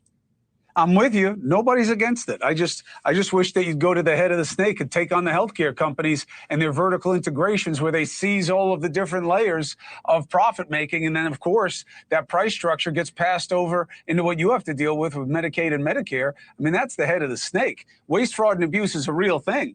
But that is an aberration. The design of our system allows these people to get paid off other people's pain. Well, we had a massive payment today from an insurance company. We have had huge changes in how the insurance industry and the big hospital systems are working with us. The pharmaceutical industry, as you know, has given back about $600 billion through the most favored nation drug pricing that the president insisted on. Again, to be straight up with everybody, you might not know this, 1 in 3 Americans will leave a drugstore without the medications that the doctor prescribed to them because they can't afford it. Ironically, part of the reason for that is we're paying 3 times more on average per person for the exact same drugs as you could get over in Europe or in Asia, Canada, which is why it just was patently unfair. Global freeloading had taken money out of the American people's pockets. And that went on for decades. It's got worse in the last 10 years, but it's been going on for decades. The president stopped that. That's $600 billion back in the pockets of Americans. And TrumpRx.gov, which I don't know if you saw this, but we're now up to 700 drugs, more than half of all the drug prescription transactions in the country. Yeah. Oh, yeah. Working with Cuban because Mark's got an excellent company. Others have joined as well. They're putting all their generic products on the site. We've got all the most favored nation drug price branded products on the site. These are big wins. And listen, they're wins. They're wins. I don't think they're big enough wins. Why? Because the best idea, no disrespect to you, Doc, was the president's. I'm going to call in all the healthcare big shots, and they'll come when I call them. And they're going to come in, and I'm going to say to their face, you're making too much money. We're going to change it with you or without you. It's the best thing he said as president of the United States, and it just went away. I respect your efforts in explaining them here to the American people. You are always welcome to do so. God bless you. He has done it. He's delivering. He's got Congress sort of moving along slowly, but you can't do it just by making proclamations from the Oval Office. You do have to have the help of other arms of government, and that's why the president has been pushing for the great health care plan. And we have the kinds of wins I mentioned with most favored nation drug pricing, with some of the work we've been doing with the vice president's task force. Again, it puts pressure on the fraudsters. They know we're coming after them. They're not walking away. They're running. Right. And that's exactly the attitude you want to have if you're the federal government. And the rest of it is making progress. We're dealing with prior authorization, which, as you know, is this heinous process where a insurance company reaches its long arm into your doctor's office and stops you from getting a procedure you need. We now have all the insurance companies agreeing, and they come to the table, double-digit reduction of those. The changes we've experienced in healthcare, in addition to just dealing with the legalized money laundering that happens in the system, are massive. Not going to change in a year. It's gonna have to take a little bit of negotiating, but what? All right, Dr. Oz, sit down somewhere. Now, with that all being said, in this country, there would be no healthcare fraud if healthcare was free, as it should be. This is supposed to be the home of the free and the land of the brave, right? Okay, why do these other countries have free healthcare, but we don't? Oh, that's right, because they don't want Black people to have free healthcare. Please pay attention. Okay, now listen to this, because this just came in. According to a report by the White House correspondent Michael Kaplan, while at Walter Reed Hospital, remember Trump was just there days ago, Trump had the opportunity to visit with 14 U.S. soldiers wounded in his own war with Iran. Guess what he did? I'm so glad you asked. Do you all know he declined? He was right there at the hospital and would not go and visit the 14 soldiers that are wounded and injured in that same hospital for fighting a war that he, in fact, started. Isn't that sad and pathetic? Isn't that awful? Now, with that all being said, let's continue. Okay, I'm going to go to a couple more videos and then I'm out of here. I can barely hold my eyes open, you guys. Okay, so this is a compilation of videos. I don't remember exactly what these videos are about. It's something about racist. I do know one of them is this racist devil who's trying to clown these Black high school kids who graduated, and they're celebrating by dancing all over the floor. And then he says that 65% of them can't even read. Okay, please pay attention. Sure, by now you guys have seen this high school graduation.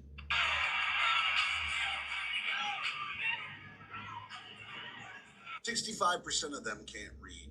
That school right there, you know, where everybody's fucking ghetto dancing for their diploma. 65%, nearly 7 out of every 10 of them can't fucking read. That academy, while they have an insanely high graduation rate of 98%, I have no doubt they can probably crip walk. They've obviously got rhythm for days. They would struggle to read a fucking comic book. Are you drunk? No, never mind. Don't even answer that. We already know the answer. You've seen this graduation video full of Black students dancing and celebrating, and your first instinct was 65% of them can't read. Yeah, Joe, that says a hell of a lot more about you than it does about those kids. Because here's the actual numbers, Joe, for Madison Prep, which is the name of the school, which you so conveniently left out. The school has roughly a 95% graduation rate. That's correct. That's above the Louisiana average, and that's something that they actually are proud of and advertise. Now, here's the number that people like you keep intentionally twisting. 35 to 39% scored proficient in reading on state testing. Just so we're clear, not proficient does not mean illiterate. It does not mean incapable of reading. It does not mean or can't read. It does not mean can't read a fucking comic book. It means they didn't hit the state benchmark on a standardized exam. Those are not even close to the same thing unless you're purposely trying to weaponize statistics. And then there's the part that you conveniently fucking ignored. Out of 621 students, 493 qualify for free or reduced lunch. Nearly 80% of the school dealing with economic hardship. 417 qualify for free lunch, not discounted. free. While you're sitting online eating your bag of Doritos, turning fucking test scores into racist punchlines, these kids are fighting through poverty, underfunded communities, resources gaps, food insecurities, unstable environments, and every systemic disadvantage people suddenly pretend that doesn't exist whenever black students succeed anyway. And despite all of that, they're still graduating at a rate most schools would fucking love to have. That should tell you something, because what you saw in the graduation video wasn't failure, Joe. It was resilience. It was community. It was kids celebrating, making it through circumstances that a lot of people like you online would fold under in a fucking month. But instead of seeing that, you saw black joy and immediately went hunting for a statistic to try to humiliate them. That's not educational concern. That's racial resentment hiding behind fake intellectualism and bloodshot eyes. So you grab your statistics, strip all the context out, and try to turn their moment into humiliation, not because you care about education, Joe, not because you suddenly become an expert on literacy fucking rates, and not because you give a damn about underfunded schools, but because some people like you would rather explain away black achievement than admit that those kids earned that fucking stage. That graduation video, Joe, wasn't exposing their character. Your reaction exposed yours. Reality hitting right-leaning people has to be my favorite thing about politics right now. Let me tell you, Helen Mirren, who just got exposed as a Zionist. Ooh. No, really, like, terrible. But after being exposed as one, she is walking down the street, and someone who is aware of this says something to her about it. And the deer in the headlights look across her face. And the guy who's right next to her, who's also just as terrible a person. It's like the older I get, the more I realize, in order for you to have these worldviews, you have to be a sheltered person. Because only a sheltered person could look you dead in the face and say, why don't you want to be friends with me, guys? I know I just said you guys aren't a human being, and that people like you should be rounded up and put in trash bags, and that at one point in time it would have been fine for me to have you dangling from a redwood, but why are you angry? Why won't you hang out with me? What do you mean you don't want to go to Halloween Horror Nights? I know I put money in the pockets of people who unalive entire families strictly off of their ethnicity of my own free will, but why? Why can't we be friends? And you're just sitting there like, are you serious? Like, my neighbors down the street just got picked up by a 3-letter organization. All 3 people just got sent to 3 different states. I tell you about it, you're like, oh, par for the course. Hello? No, we're not going to be friends. You are so sheltered over here that you think you can afford to be the worst person ever. Guys, I like music. I like parties. I like food. Yeah, you think homeless people don't deserve it because they don't have a house. Holy, bro, go outside. I'm not going to be your friend, but you do need to have way more black friends and trans friends and women friends and normal friends, ones that you're not friends with off the principle that you guys have the same socioeconomic background, skin color, sexual orientation, or better yet, get this, not being friends just because you guys hate everyone else. Grown man, by the way. Don't believe me? Watch this. Y'all really thought people were about to take the side of Helen Mirren over Tom Hardy. Delusional.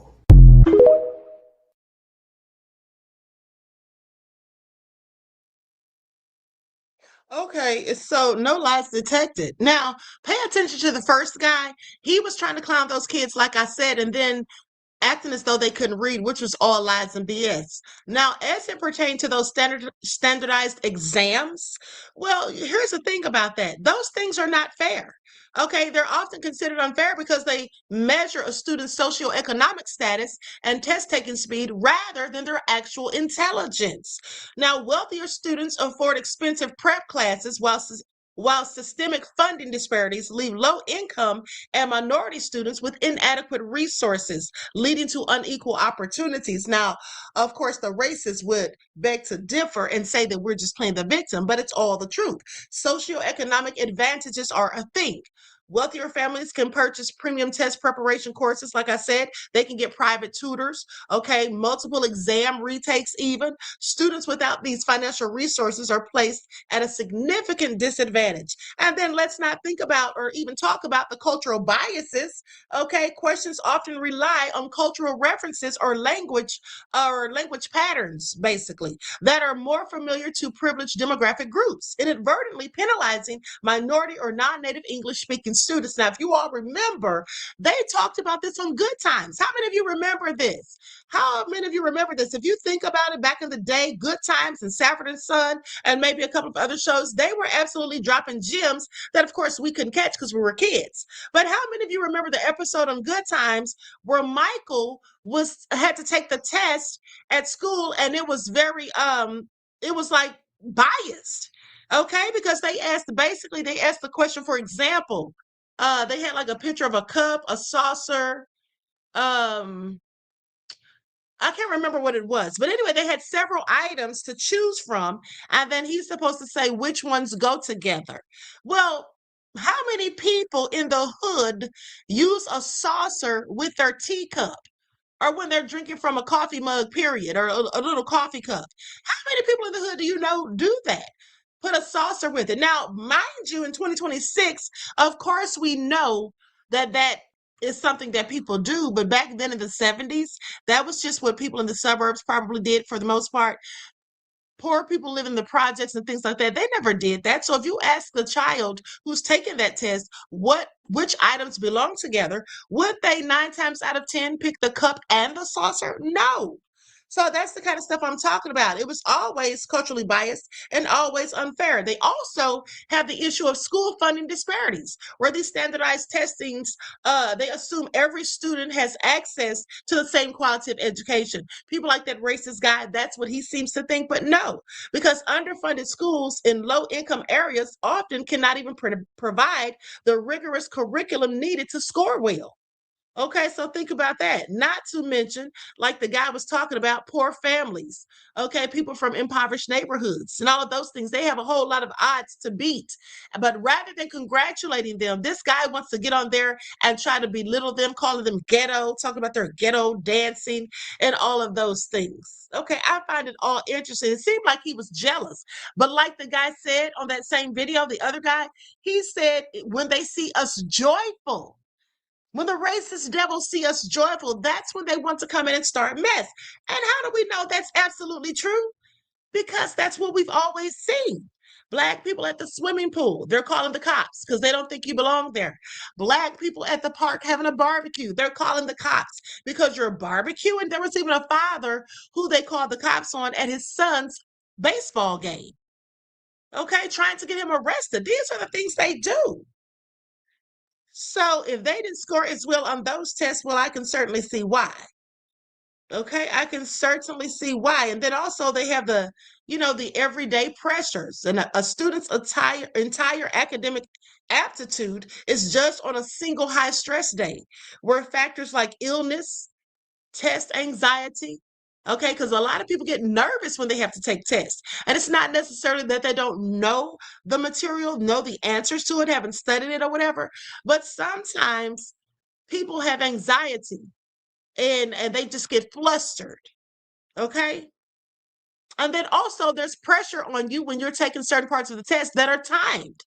Okay, when there's timed tests, some people get flustered because of that. So a chaotic testing environment can negatively impact someone's score.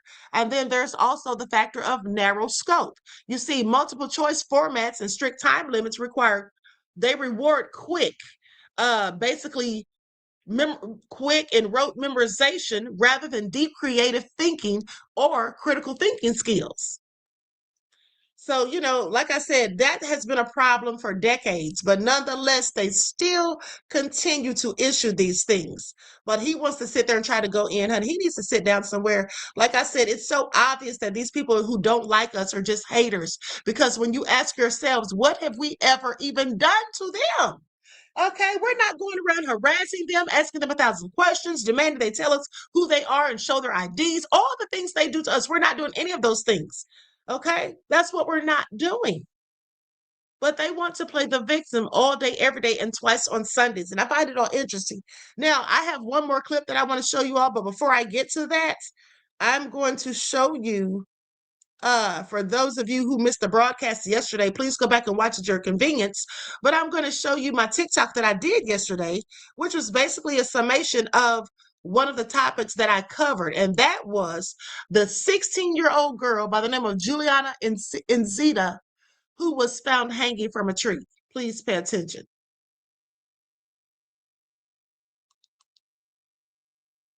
"16 years old." Let's not forget the Hispanic the Hispanic boy that was found. Wasn't he like 17? I think he was 19. Yeah, he was 19, but still. Okay, this is really crazy, but they want us to think that they're doing this to themselves. Hello, everyone. I'm Dr. Ahmadiyyah Shakur. A 16-year-old by the name of Juliana Encita was reported missing from Charlotte, North Carolina, April the 28th of 2026. Now, she had been missing for days, and then her body was found near church grounds. Let's get into it. Now, Nzita is originally from the Democratic Republic of the Congo. Her family had been desperately searching for her for days. Then on Friday, May the 8th of 2026, a man by the name of Kenneth Talbert, who goes by Mufasa, says that he and his service dog were out walking. They were at 4100 West Sugar Creek Road near the United House of Prayer for All People Church. He said something caught his attention, and when he looked a little further, that's when he saw her deceased body hanging from a tree. Okay, please pay attention. Halbert says there was a small blue chair beneath the tree and a rope hung high, and her feet were still touching the ground. He says that he first notified members of the church that were in the area close by, and then the police. Okay, please pay attention. There was video taken at the scene, and they say on the video that you can hear one of the church members say that they were in the same area the day before, and they hadn't seen anything. Now, she was pronounced deceased at the scene at 12:40 p.m., and the police quickly ruled it self-deletion. Okay, please pay attention.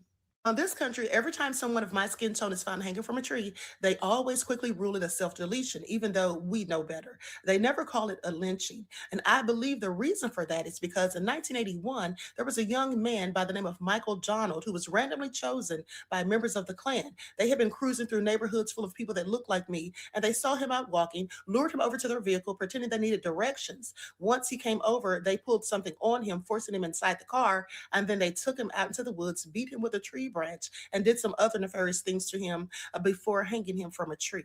Now, his mother, Beulah, when she was trying to get information and trying to find out what happened to her son, the police were telling her basically that it was gang related or someone was out selling illegal substances and that had something to do with it. But she knew better. So come to find out, it was absolutely the Klansmen, and she sued the Klan.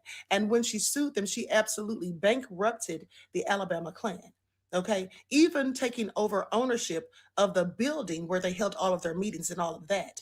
Another thing is that after they lynched this young man, they went to the courthouse and burned a cross. Okay, please pay attention. Now, they did this in celebration of what they had done. Now, one of the perpetrators, Henry Hayes, was executed by electric chair in 1997. Please pay attention. Another culprit, James Knowles, was sentenced to life in prison in 1985. Now, he was released on parole 25 years later. Please pay attention. The UKA, which stands for United Klans of America, they were ordered to pay $7 million to Miss Beulah May Donald for the lawsuit where she won a wrongful death verdict. Okay, please pay attention. They also had to sell their two-story building where they held their meetings at for $51,875. They had to fork that money over to her as well. It took Beulah May Donald 7 years to finally get compensation for her son's death. Sadly, she died the following year, September the 17th of 1988. Now, her daughters took over her estate. But in my opinion, the fact that she bankrupted the United Klans of America, I think that's why they always label these as self-deletions rather than lynchings, because they don't want this to ever happen again. I don't think they want the Klan to go broke. I mean, after all, they're the United States' most notorious, hate group, if you ask me.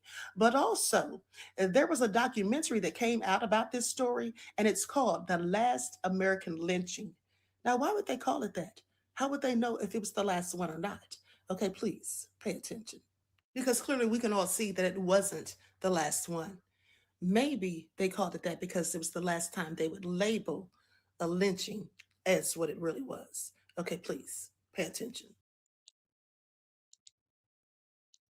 Okay, also said, my prayers and condolences to her family. I know they have to be absolutely heartbroken. 16 years old, missing for a week, and then for her body to be found hanging from a tree. Okay, I absolutely don't believe that she did it to herself, but the police want us to think that she did. Okay, so the last business order of business before we get out of here, beloved, is that we're going to talk about Kevin Hart. We're going to talk about Kevin Hart, okay? Please pay attention. Now, Kevin Hart is so nefarious. People are still going in on him. Now, I just reported on him yesterday, but when I did, I hadn't seen these videos. So let's get into it. I also didn't know, how many of you knew that Kevin Hart was able to get rid of some of the jokes? If he didn't like the jokes, he was able to get rid of them. And I find that interesting because I could have sworn that he was on the Breakfast Club, that when he was on there, I thought I heard them ask him if he saw the jokes beforehand or something like that. And he said no. I could have sworn now, maybe he didn't, but I could have sworn that I heard them ask him something along those lines. But nonetheless, Andrea said they are their clan ancestors. Absolutely. Okay, absolutely, beloved. Okay, Sweet Tea says I was aware, and yeah, he lied. Why jail homeless people for free labor? Because they're nefarious and they want to turn us all into slaves. That's what it is, beloved. It's not just the homeless. They're getting them first, but I assure you they want to make all of us slaves. Okay, I absolutely believe it. Okay, this is a nefarious plan that they have hatched, and they've had this plan in the makings for decades, in my opinion. Okay, in my opinion, because ever since Kevin Roberts was going to school to study us and try to see how he could take us all the way back past Jim Crow, mind you. Okay, he wants to go further back than Jim Crow. Now think about this. Okay, and let's not forget what they claim Kennedy didn't say, but I swear I heard this on an audio, on a video, like at least 2 decades ago. Okay, in my youth, I remember hearing it, but they say, oh, that doesn't exist. That's a conspiracy theory. But many of us say that we heard a video of JFK said that there was a nefarious plot and plan to enslave every man, woman, and child. They say he didn't say that. Okay, they say he didn't say that, but I know I heard him say that. All right, we the people said said Jiminy Cricket. That's who Kevin Hart reminds him of. Okay. Just Anticipate said he's a bite-sized liar. You all are terrible. Okay, so let's go to the footage. Likes up, everyone, please like and share. Kevin Hart is battling the fact that he made it into the club. He has a seat at the table, and for whatever it's worth, it feels good having a seat at the table. And Kevin does not want to disrupt or disturb his access to being in the club and sitting at the table. And that is why Kevin Hart found it very difficult to condemn the joke, because Kevin, on the back end, that would have satisfied black people. Even if you would have said this, the joke was distasteful, and honestly and truthfully, I wish it wouldn't have been attached to my roast. You wouldn't have had to go in no more detail. That would have been enough. A hard line in the sand that let people know, number one, you realize that the joke was distasteful. Number two, that you did not like it. So many people are focused on Kevin Hart's response. Kevin Hart, you lost way before your response. You lost when you let them white boys get too comfortable with you, and when you got too comfortable with them. The reality of the situation, Kevin, and the reason why I'm looking at you sideways now, the real question that needs to be asked, and the real situation that you have got to reconcile inside of your soul, Kevin Hart, is how am I, Kevin Hart, moving in these streets that them white people felt comfortable enough to do that at my roast that I was producing with my name on it? That's the real question you need to be asking yourself. And that's the real question the black community need to be asking you, Kevin Hart. Brother, that's some sad shit. And that right there, that level of introspection and soul searching is going to cut far deeper than any backlash that come from your response.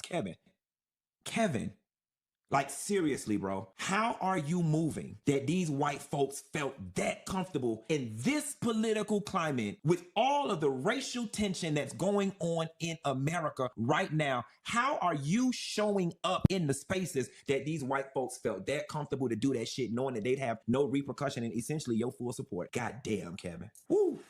I almost stabbed my own self with that goddamn dagger, because Kevin, I know when you finally see this, that shit gonna cut like a knife. You out there moving so recklessly and so happily to be in them crew and your people to the political and racial utmost on a series that you produced that got your name on it, and they were confident that you was gonna be all right and there was gonna be no repercussions. God damn it, Kevin Hart, that says a lot about you, brother. And honestly and truthfully, I'm gonna move on, because I don't think you want your fans to really start digging into the weeds of what does that say about you, Kevin. And it says a lot. But I tell you what, they wouldn't have did it to D.L. Hughley. They wouldn't have did it to Cat Williams. They wouldn't have. And this is not to be divisive. aggressive. They simply would not have. Them white boys would have known we can push the envelope, but we can't push it that far. Kevin, why were they so comfortable pushing the envelope that far with you? Your healing is on the other side of that answer. You mean to tell me that your production team could jump up and snatch 18 jokes out the podcast or the broadcast for the tape version, but couldn't find one button for George Floyd joke? Come on now. What is an issue is there seems to be this idea that only jokes affect one side. And I was struck by when Kevin talked about how, you know, he was talking and he said, what was I supposed to do in the middle of a live broadcast and basically stop somebody from telling a joke? No. But the fact remains that 18 jokes were removed after the live feed. 18 of them were removed, including one that was told about Melania Trump. So if it is that you removed 18, because you very much could have jumped up and stopped somebody from telling a joke, but you and that production were able to take 18 jokes away out of the program so that people not seeing the live feed wouldn't see it. So if you could do that for them, why didn't this happen? And I suspect it is the same reason. People wanted ratings. People wanted controversy. And now you have it. But if you're asking why we are talking about it after 2 weeks, we're talking about the George Floyd joke, I just don't understand after 6 years and many roasts why you're still telling. Here's what DL really said without saying it. Kevin, baby, you didn't stop it because you didn't want to stop it. You didn't stop it because that joke was doing exactly what it was designed to do. It was designed to get people talking. It was designed to get ratings. It was designed to make white folks comfortable while they laughed at our black pain. And you knew that, Kevin Hart. You knew it. Because if you could remove 18 jokes for the white people, for the Trumps, a woman who has never been punched in the face by the police, we're talking about Melania, if you can remove jokes for Melania Trump, and she has never been punched in the face by police, a woman who has never had her neck kneed on for 9 minutes, you could protect her. You could protect a white woman. But you couldn't protect the black woman, you couldn't protect the black man, and you couldn't protect George Floyd? That's not a mistake. Kevin, that's a damn choice. That is a calculation. That's you still in a boardroom or whatever you sit at, and you making these decisions, Kevin, and deciding that the black trauma was the price of admission for your Netflix special. They're deleting jokes. They should have deleted the jokes about us being monkeys, about our skin color, about Shirley Underwood, her death of her husband, about her being too black, about her being a man. Okay? Hello? Hello, somebody? Hey, you know what? After rewatching that motherfucking Kevin Hart on the Breakfast Club interview, hey man, fuck him, man. Fuck that bitch ass nigga, man. Hey, watching that motherfucker again pissed me all the way off and made me want to come make another motherfucking post. Listen, fuck that nigga tickets, man. Fuck his tickets, man. Hey man, motherfucker, boycott that nigga show. Cause he ain't, hey, I'm talking the way he tried to sit there and tried his hardest. He tried to put all type of sugar on that shit and feed it to us, man. He tried his best, you know what I'm saying, to paint a perfect picture on that shit, but he couldn't. I'm looking at him, looking in his eyes, he's scrambling like bitch ass nigga, just come out and say it. Nigga, that shit was bogus. If you ain't said at the roast, but you could at least got on the motherfucking Breakfast Club like, you know what, yeah, he bogus as hell for that shit. Yeah, straight up, man. Hey, man, don't buy that nigga tickets, man. Straight up, man. Real talk. He want to sit there and let the motherfuckers control him. Well, let them go ahead and find out who. Hey, get the fuck off the goddamn dresser, man. You tripping, nigga. Get that bone off my shit, man. Get your hand from under there, man. Get your paw from under there. Hey, like I said, man, no, dog, buddy tripping and shit, man. And look, it get deeper than that, y'all. That roast, it get deeper than that. See, that just wasn't no roast with Kevin. That was a humiliation ritual. Kevin had to prove his side. You know what I'm saying? They sat there and disrespect that man, disrespect his people. Hey, what? There's no more than you can hurt a black man than disrespect his people right there in front of him, man. Real talk. That should be hurt. That should have hurt deep. I mean, I can't go. I just can't go. Because that's not just fucking with me as a human being. It's fucking with my pride, you know, some morals, all that. I'm not going. But he had to eat that shit because he wanted that money. You feel what I'm saying? He liked that position in life that he was in. Now, like I said already, or go deeper than that. But on some real shit though, hey, listen, this ain't got nothing to do with white people. This ain't got nothing to do with y'all. We know who made Kevin do that. Hey, listen, man. Hey, I'm saying this right here. What I'm about to say is for the blacks. Kevin, you chose your side, bitch ass nigga. Yeah, you chose your side.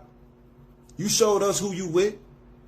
And on some real shit, especially blacks, ain't no way y'all should be going to buy his tickets, man. Ain't no way y'all should be seeing his shows, man. But this man sat up here and let these motherfuckers disrespect us. And he ain't stand up and say nothing about it.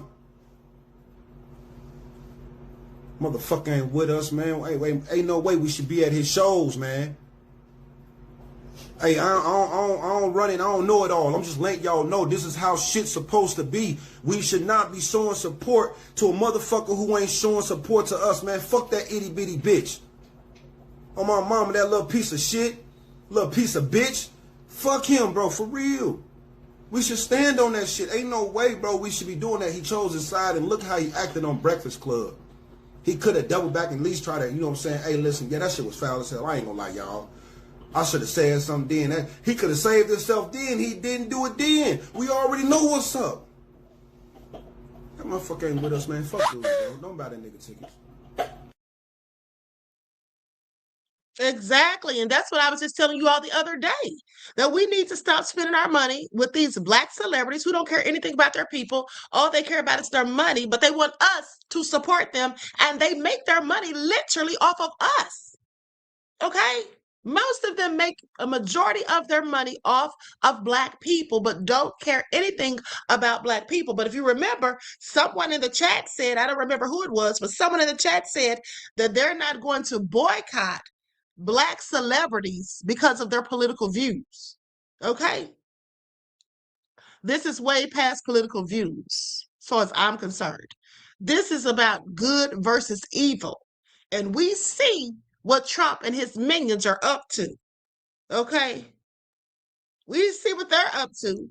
And we see what type of climate that we're living in right now. And for Kevin, like he said, for Kevin to sit there with this type of climate and to be fine with them telling those jokes, and then to further try to defend it. To act as though it wasn't his fault. Oh, I didn't tell the joke. No one said that you told the joke. We know who told the joke. But at the end of the day, you seem not to have had a problem with it. But how you know, like I told you yesterday, how you know he knew there was something very wrong with that joke is because he had the nerve to call George Floyd's best friend, okay, Stephen Jackson, because that's Kevin's friend also. He called him to explain it, to try to soften the blow. So when he saw it later, Kevin had already warned him of what was to come. But the bottom line is, I wonder what he thinks now that he knows that Kevin was able to have 18 jokes deleted, including one about Melania Trump. After all the low-down stuff that Trump says about people, after all of the things that he says about people, and Melania is no angel. Okay, she's no angel at all, and we all know it. Now, with that being said, let me give you all one more quick story before I'm out of here. And as I said, I'll be back later, probably around 7 or 7:30. Okay, likes up, everyone, please like and share. Thank you in advance. Now listen to this. This is all crazy. Hey, Timothy. Timothy said he's a dangerous liability. He absolutely is, beloved. He absolutely is. Now, listen, I'm going to edit this video when I'm done. So for those who shout out to the replay gang, beloveds, for those who watch it on the replay, they're not going to see the chat, unfortunately. because I'm going to have to edit it because Funky Dineva, that's what I get for not watching his entire video before I put it up here. He said the C word, okay? I say saltines, but that word he said, okay? I don't like that. Excuse me, I don't want any problems with ScrewTube. Anyway, so look at this guy right here. Look at this man right here. I want you all to pay attention because guess what he did? It is all so nefarious but funny at the same time. Now listen to this. This man released 10 pigs. He must be a farmer. But he released 10 whole pigs inside of a police station. Now, when I first saw the story, I thought it was absolutely fake. Okay, I said this cannot be real. Okay, this cannot be serious. This has to be satire. But no, his name is Earl Simmons. Oh, that's DMX's name also. Okay, shout out to DMX, may he rest in peace. But anyway, he's 52 years old and his name is Earl Simmons. Now, he arrived at the facility in a livestock trailer labeled emergency personnel transport. So after turning the pigs loose inside, he allegedly announced to the officers, "Your backup has arrived." Okay. Now the stunt caused chaos as officers scrambled to try and catch the pigs. And then Simmons was subsequently taken into custody and charged with disrupting government operations. Okay, who does that? He told them your backup has arrived. I wish I could have been there to see the looks on their faces. Okay. All right. And so anyway, with that, I'll be hold on. Christopher said very nefarious. Exactly. Okay, so somebody said, I can't find the comment now, but somebody said Melania is a former 304. Y'all are something else. So listen, I love you all to life, beloveds. I really appreciate you all. Thanks for tuning in once again. Okay, remember, each one teach one. That's how we grow and thrive. Do something productive, constructive, but never destructive. And always remember, beloveds, to keep the Most High first in your lives. Please hit that like button on your way out. Don't forget to double check and make sure that you're still subscribed. And I hope you enjoy your strong end, not your weekend, leaving you in a weakened state of mind. Okay, until next time, beloveds, peace.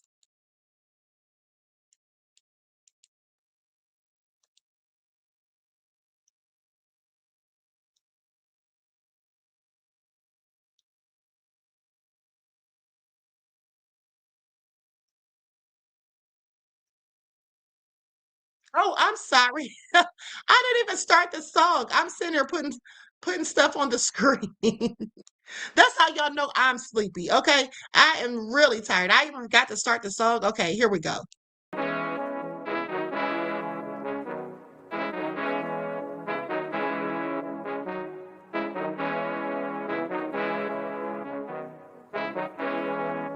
Hey, yo, Nick, hit him with that flavor. Gold all in my skin, God all in my blood. Kings all in my circle, you touch one of mine and you're done. They show no love for the queen, why you hating on me? Is it cause I'm free and I got Malcolm X in my jeans? I got dreams like King Luther, shed blood like Kunsa. You ain't helping my people, I ain't got nothing to say to ya. I want all the smoke like hookah. Talking reparations, America won't be great until they give us compensation. I'm like, I'm the hottest right now. That's See right. A bunch of lames out here trying to jock on my style. They be doing too much. I'm the queen, it's too easy. It's like they all at Popeyes, how they be talking so greasy. I just sit back and laugh while these haters get madder. So nefarious how they don't want my pockets with cheddar. I tell them they can do better. These snakes in the grass can leave a bite on your ass, cause y'all be trusting too fast. I got my foot on the gas, other one on they necks. Dropping receipts on haters, you better show some respect. I'm never facing regrets, we only facing the threats. Running through every challenge like a relay, break no sweat. It's a cold game, so I got that blanket with me. Now that my people awaken, ain't no going to sleep. I do not play by my piece, this time I'm playing for keeps. You talking slick, but when I see you like them ends, we gon' meet. And I got gold all in my skin, God all in my blood. Kings all in my circle, you touch one of mine and you done. They show no love for the queen, why they hating on me?